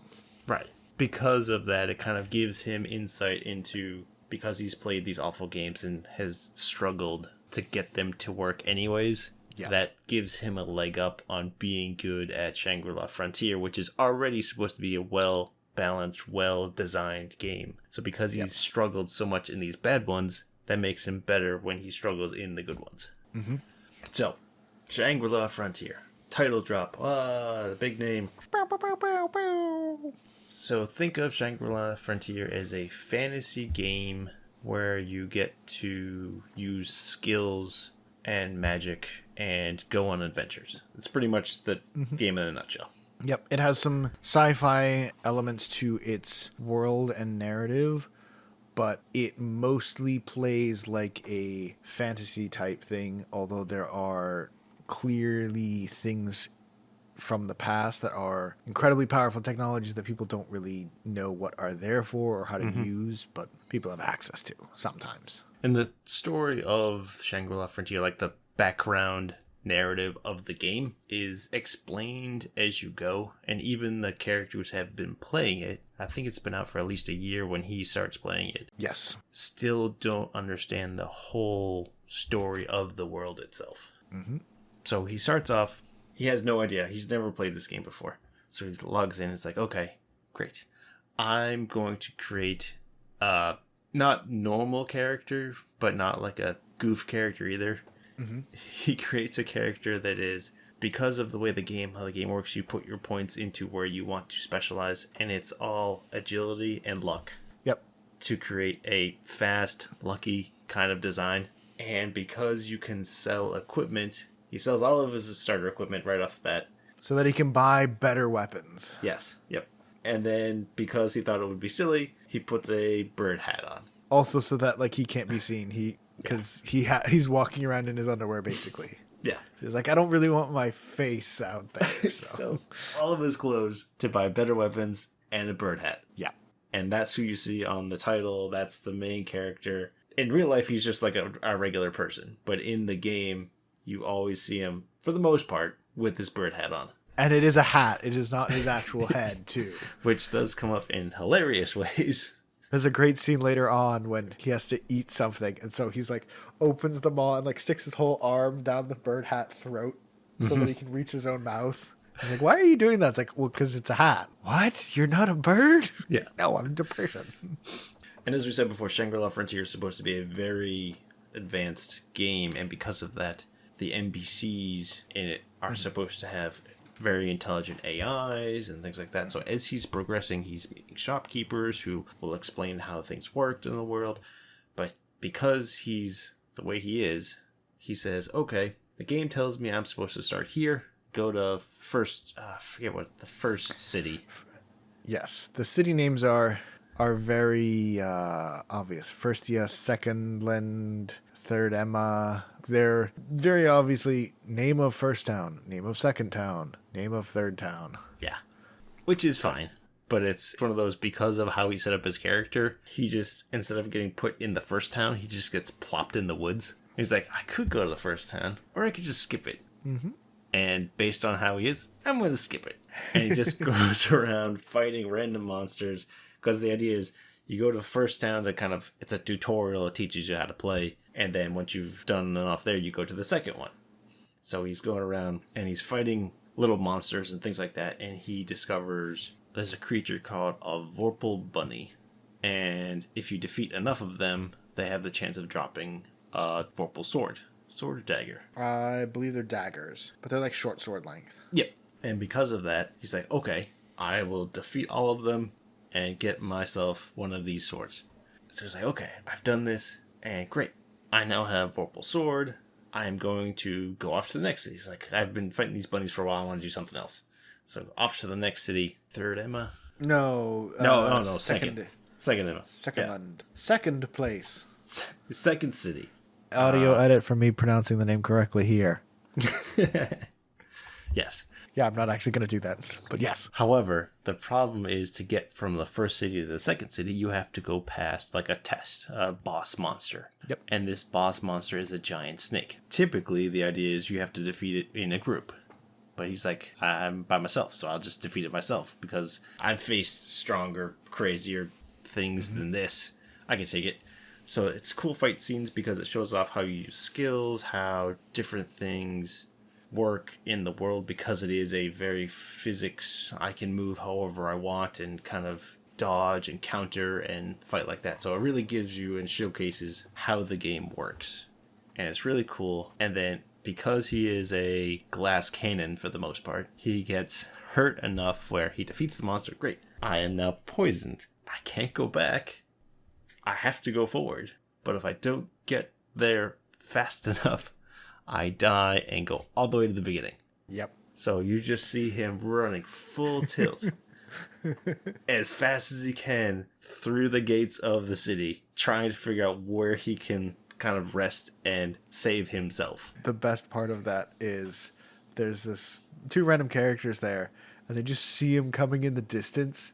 And at first they're like, oh my god, what is that? Oh, it's a player. Oh, he's running here fast. Oh, you're looking for the inn. Go down the street, take 2 rights, and it's the building with the right roof on the left. Thank you! And he just keeps running past him. And he's like, oh yeah, no, when the game started, like, tons of people got poisoned from the area boss, and they got lost in the city trying to find the inn. So that must be what he's doing. Yeah. And his companion's like, oh, it's a monster, and starts aiming her bow at it. But does that. It's like, okay, play the game. Okay, I'm going to learn how to play and things like that. So he's going around trying to make himself better. He gets new equipment, things like that. So then one night he's out mining and farming and he gets attacked by goblins. And this is where the big story of the game starts, where he's fighting goblins. Then all of a sudden they get attacked and this giant wolf appears. This wolf's name is Lycagon. And this is one of the colossi of the game. And we've talked about Shangri-La Frontier before. But the colossi are seven? Yes, there are 7 colossi. They are considered super bosses. They are the most powerful things in the game. And as a level tiny person, one of the colossi shows up in front of him and is like, hey, you and me, let's fight. Yes. And he tries to fight. To give you a sense of how powerful it is, meeting him gives him enough XP to level up like several times. Yeah. He doesn't even have to do anything and he's leveled up. Yes. So he tries to fight. Obviously, it doesn't go well, but it's one of those, I'm just going to try, just do what I can. I know I can't win, but I'm going to fight anyways. And it seems to go well. And then all of a sudden, his legs get bitten off. And it's like, this game is cheating. And then he realizes, no, it's not. Yeah, he throws himself in to like go and like attack him in the eye, and Lycagon basically activates his howl, which freezes him, and then just bites him in half. It's like, yeah, oh, you're this strong. Oh, okay. So he gets defeated, sent back to the second city. However, one other thing happens. He is now marked. Yep. And by marked, I mean he has what looks like burns, scars all over his arms, legs, torso. because Lycagon took interest in him, he is now marked, and he now cannot wear equipment where he has been marked.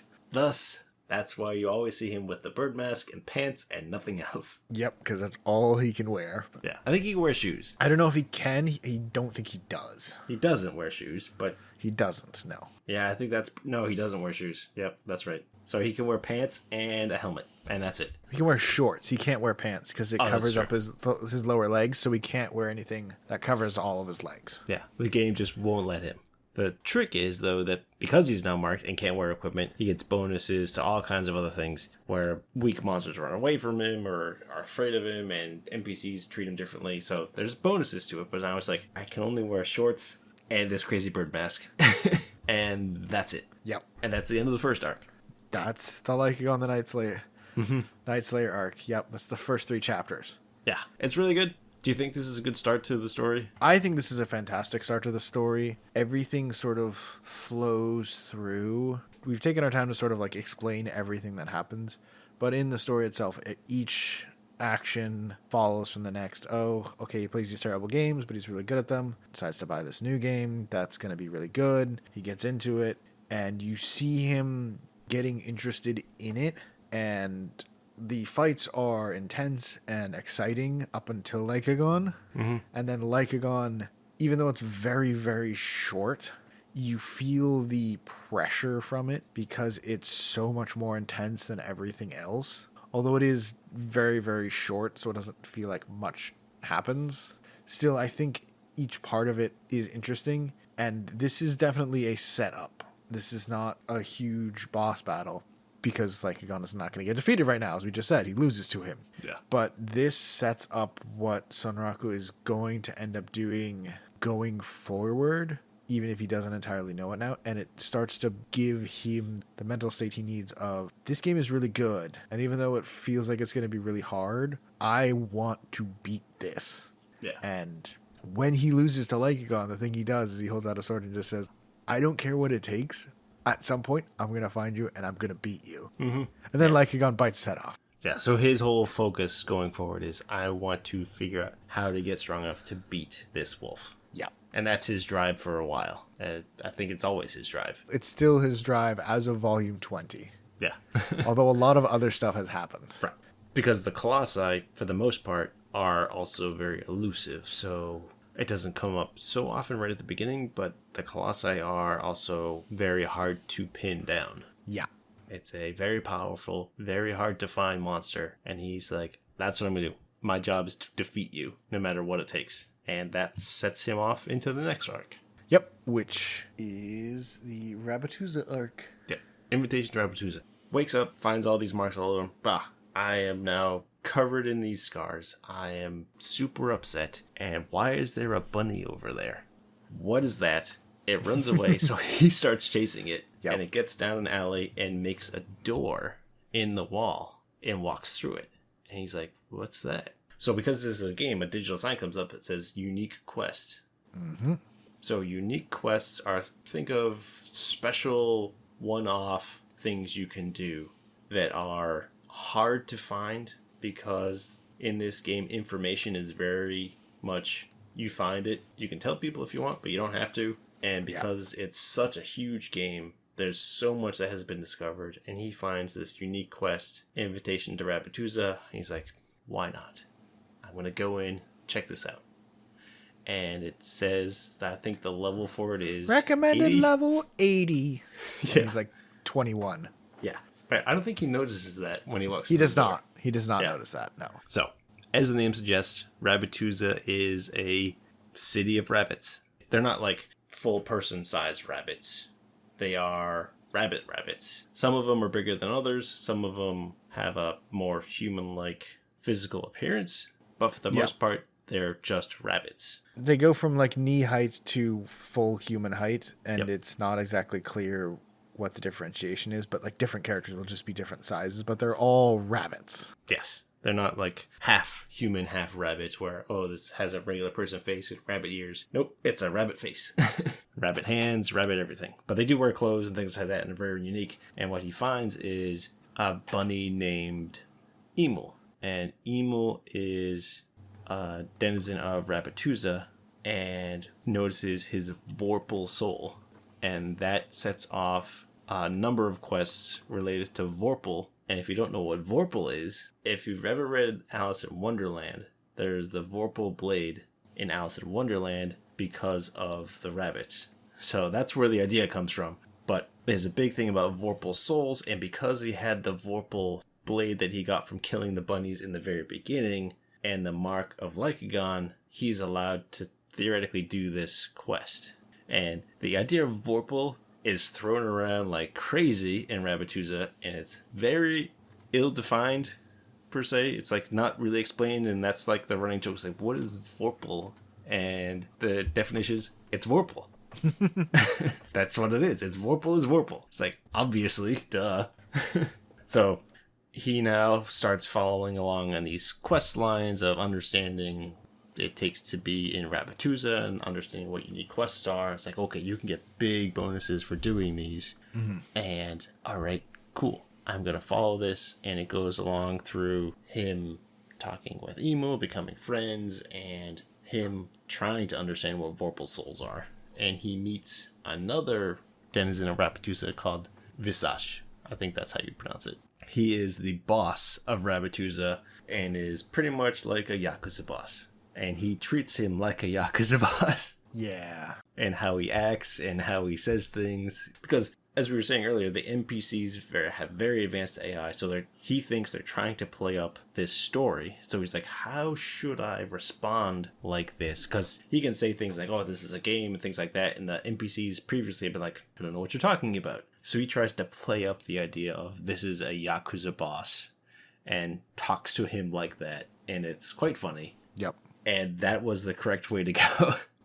Because he's just like this huge rabbit smoking a huge pipe and sitting on the tatami mats like you would picture a regular Yakuza boss with the kimono. And I love the pipe as a carrot. The pipe is a giant carrot. Yes. It's not a carrot. It's just shaped like a carrot, but it's shaped exactly like a carrot. And it's just the Japanese long pipe. And it's like, oh, that's awesome. Yeah. There's all these little things that are going on in the game. It's like, okay, it's a world made for bunnies. So it's like its own little part of the city. Yeah, it's sort of like an alternate dimension, like other side type place where Sunraku can now get because he was invited through that door, and because he's now, let me try and see if I can say it, because Vaisash also wanted to see him and is talking to him, like he can now go there more, but it's not part of the normal town, and so there's nobody else really there other than the other rabbits.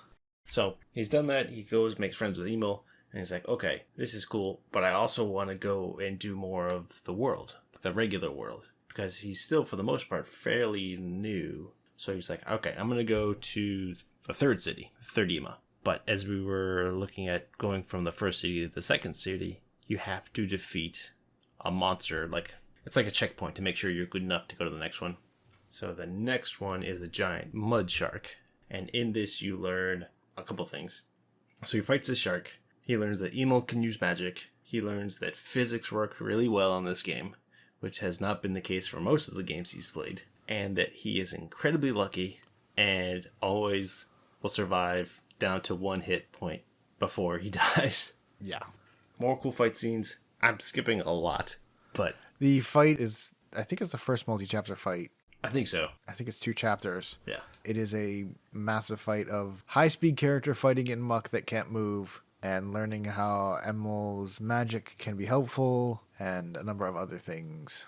But yeah, it's a fun fight. Yeah. Oh, I did realize I did forget something. So, Emo, size of a rabbit, a little bigger than a regular rabbit. Mm-hmm. Then, when they were in Second City, because of just the way the game works, people saw him with Emo. Yes. And like, oh, that's cute. Take a picture. Post it online. Hey, where do you get this NPC that follows you? This rabbit. I've never seen this pet before. And it blows up on the internet. Mm-hmm. It's like, well, how do you get this? And then as he gets to Third City, you realize that a bunch of other high-ranking people are like, I have no idea. We have to figure out what kind of information he has that he hasn't been sharing. So as he's getting into Third City, or Third Ema. Third Ema is the name. That one I remember. Third Ema. He gets there, and as he shows up, there's people waiting for him to ambush him to get the information. Yeah. The big one is a character named Arthur Penselgon. She is on the cover of the second book. Her real name in real life is Toa Amane, and she is a PKer.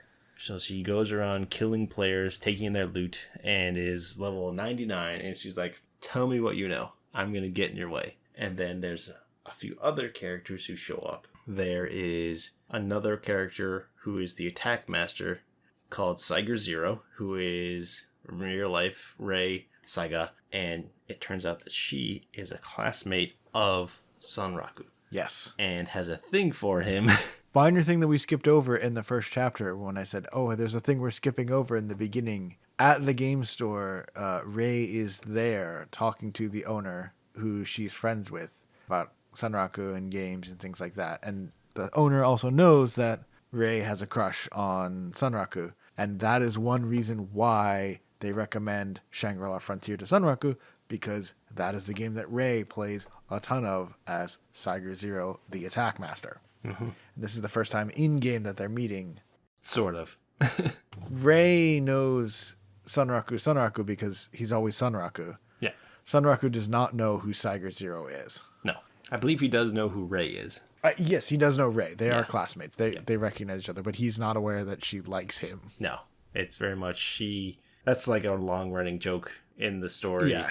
Because Saiger Zero is this huge, imposing, armored warrior. With a giant greatsword. Giant greatsword, and is known as the attack master. Just, you find out later, is one of the most devastatingly powerful fighters in the game. Yeah, and in this scene, ends up, due to circumstances, fighting against a number of the PKers. Not Penselgon. No. But there's a few others who are also there. And single-handedly beats the ever-loving crap out of them. And they're all like level 99. They're all max level. And Saiger Zero just destroys them. She is... You eventually find that she's like listed as like one of the strongest single players in the game.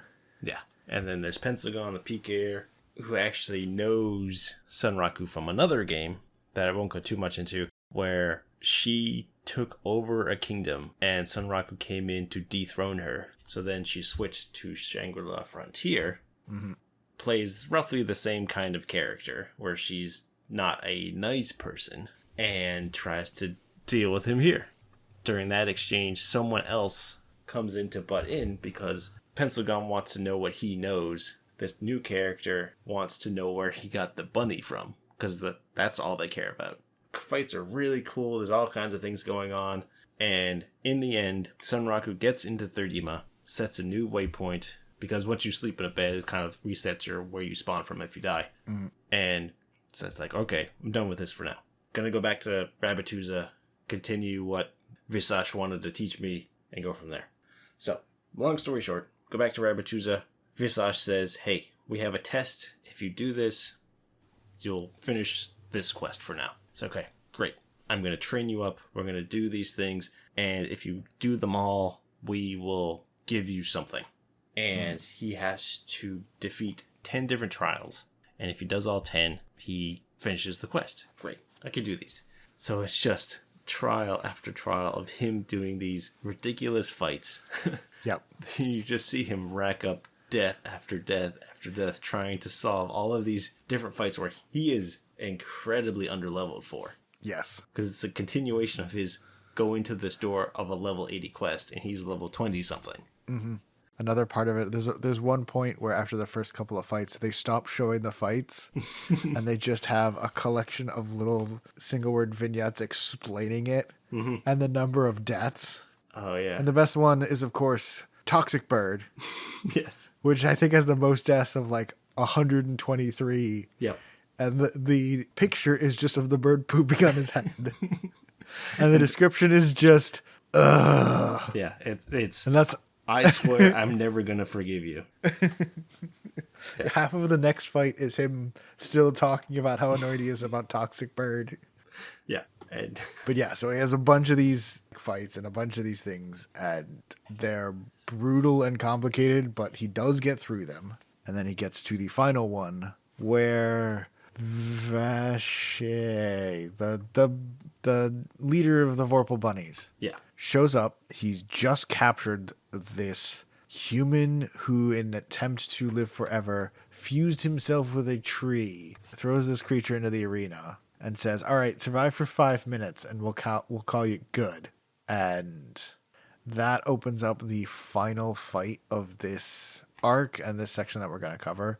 It is just Sunraku completely unable to hurt him, and the tree man throwing out constantly new and unique spells over and over and over and over. He's like, oh no, now there's shades. Why is there giant root systems? Mm-hmm.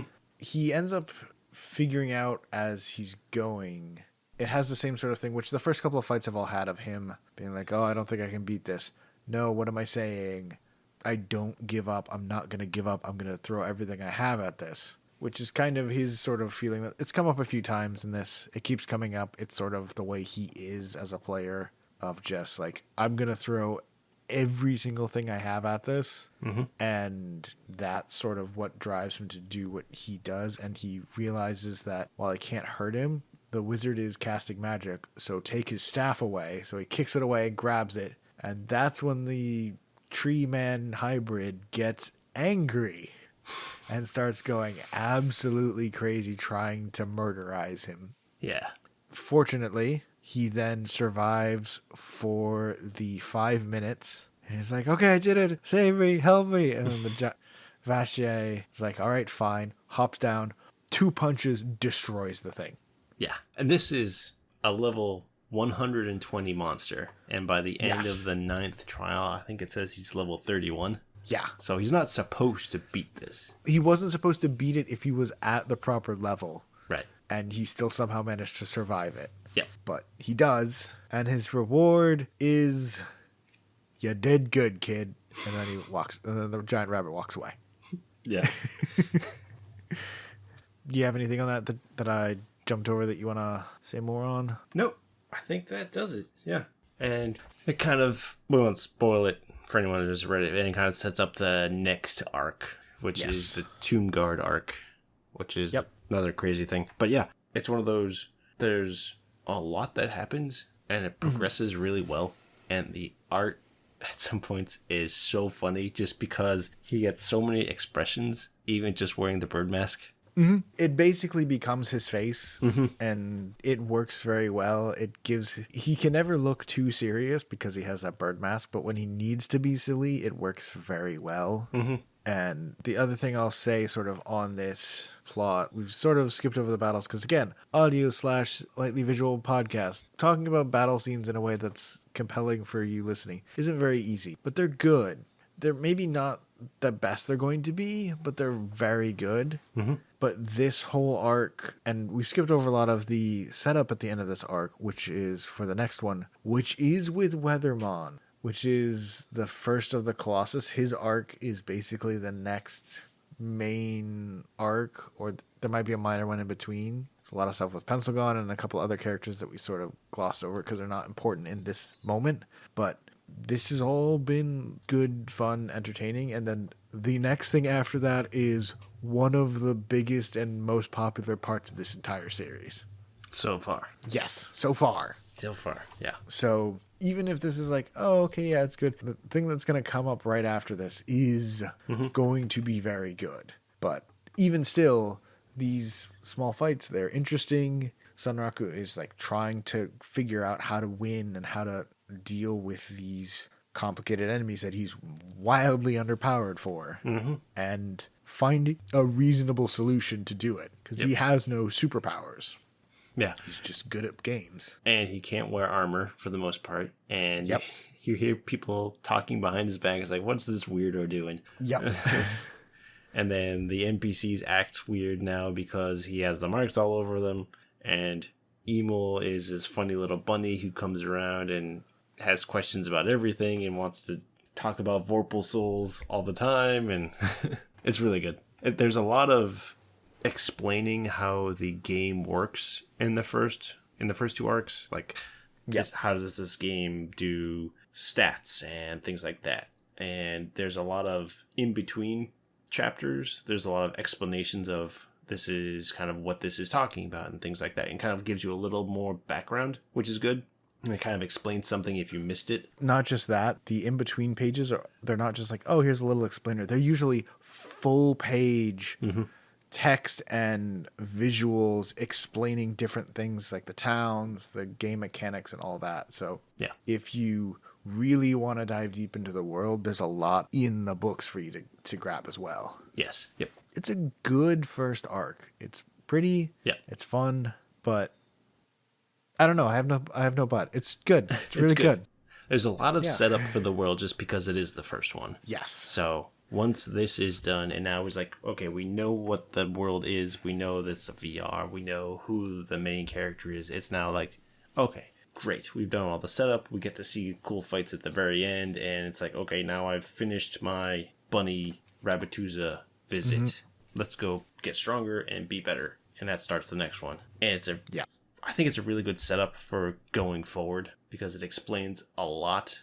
Not super fast. It still takes 16 chapters to get there. But it also doesn't overwhelm you with information. Absolutely. And it doesn't overwhelm you with extra characters. Yeah. And I think that's really the thing that this does really well. The fights are also very good and the art is very good, but it doesn't rush anything, but it doesn't take its time. It has that just right pace for the kind of series it is. Moves through everything it feels like it needs to tell you and doesn't cover anything unnecessary.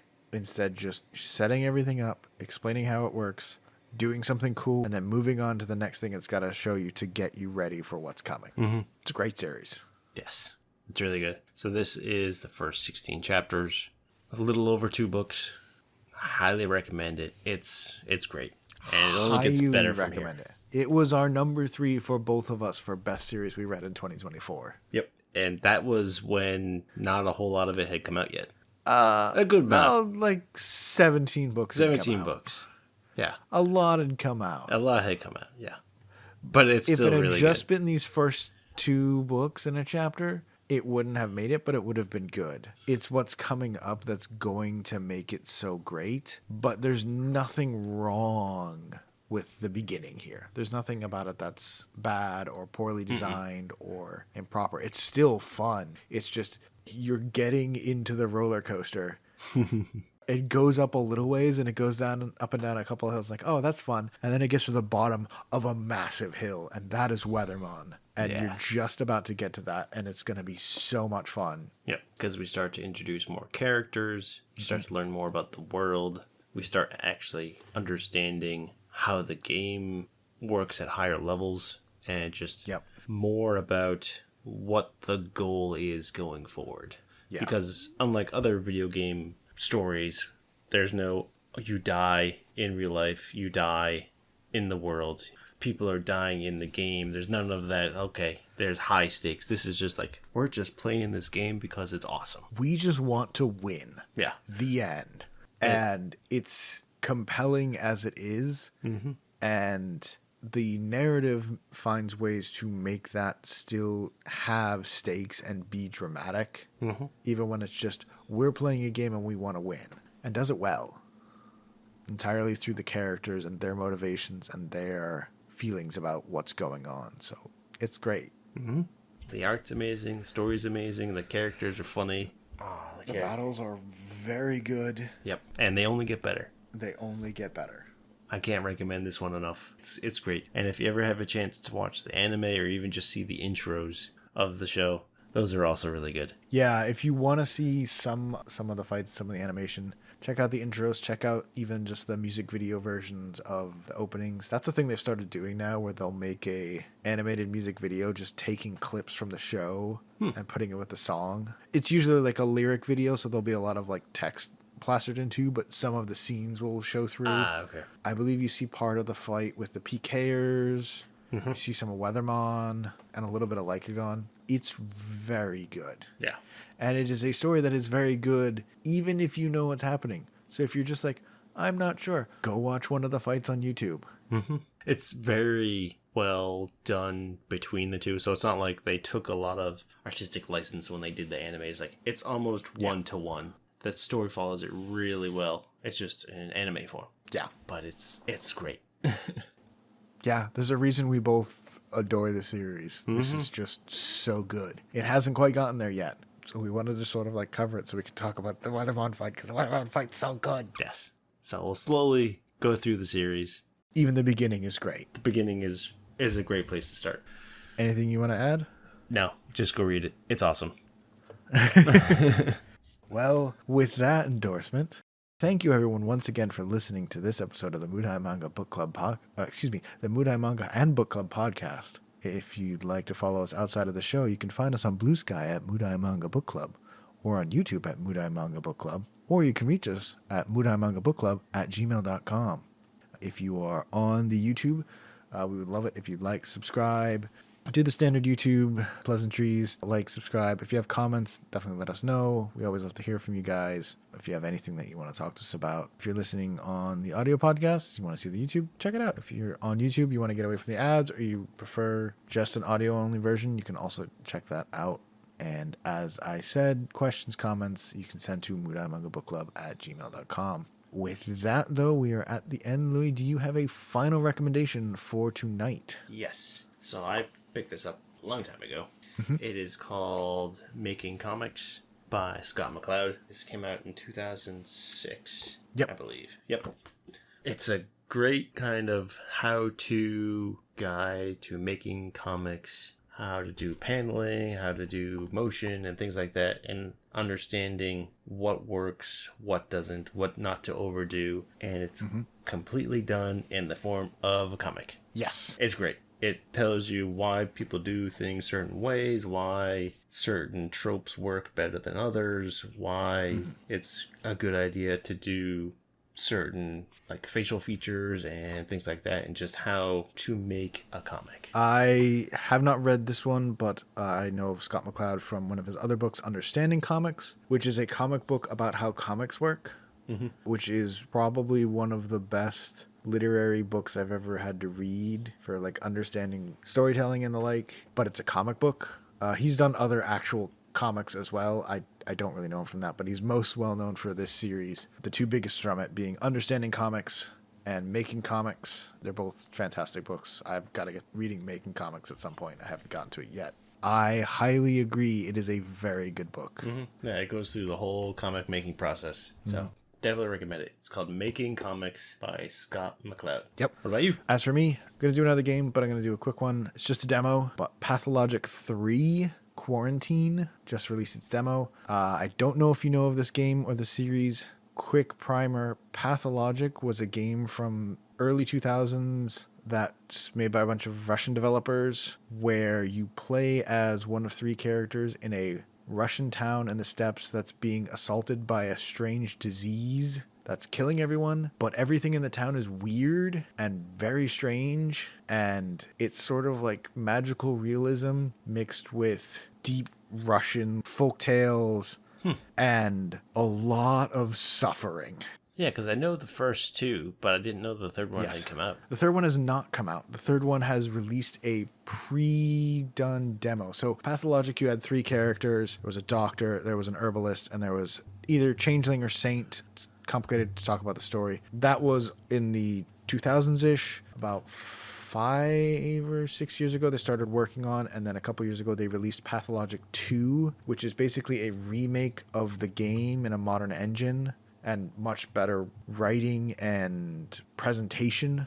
Not necessarily like writing as in, is the story good? The original story was good. It was just weird and hard to understand. Pathologic 2 made it a lot more understandable, but it only focused on the healer character. Pathologic 3 is going to focus on the doctor, and they just released a demo for it. And while 2 was very much like the original, 3 is almost acting more like a strategy game where a lot of what you do in it is actually doing the diagnosis for patients, trying to build vaccines, deciding on edicts to run the town to try and prevent the outbreak from spreading, as well as some of the more classic things of like going through infected towns and like scavenging for resources and things like that. But it's much more of you are the doctor. You're not scrambling around through the town trying to help any individual people. You are trying to save the town as a whole and use your big giant brain and massive ego to actually do things. So it plays very differently. But the demo's out, so I just wanted people to know about it, try it.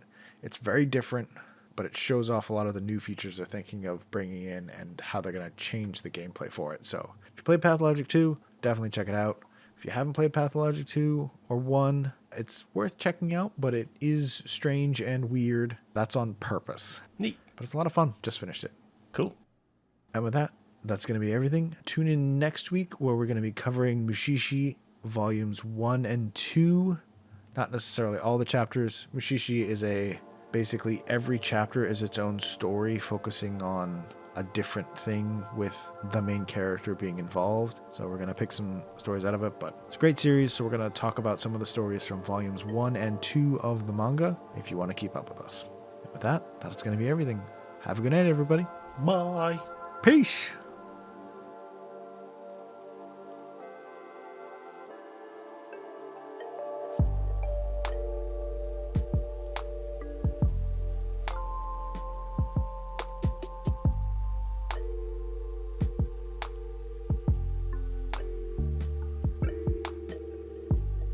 Oh, I finally got my GDQ stuff. My virtual attendee bass. Oh, okay. Your virtual attendee bass. What about your virtual attendee salmon? That's still in the mail. Oh, okay. Yeah, that one takes longer.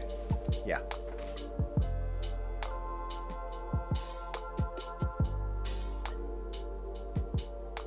Read some more books. Read more books. 516.6 million of them to be precise. Just read all the copies of One Piece. I've read the first volume hundreds of millions of times. Yes, they sold 500 million of the first one, and then a million of all the other ones. 500 and 2 of the newest one.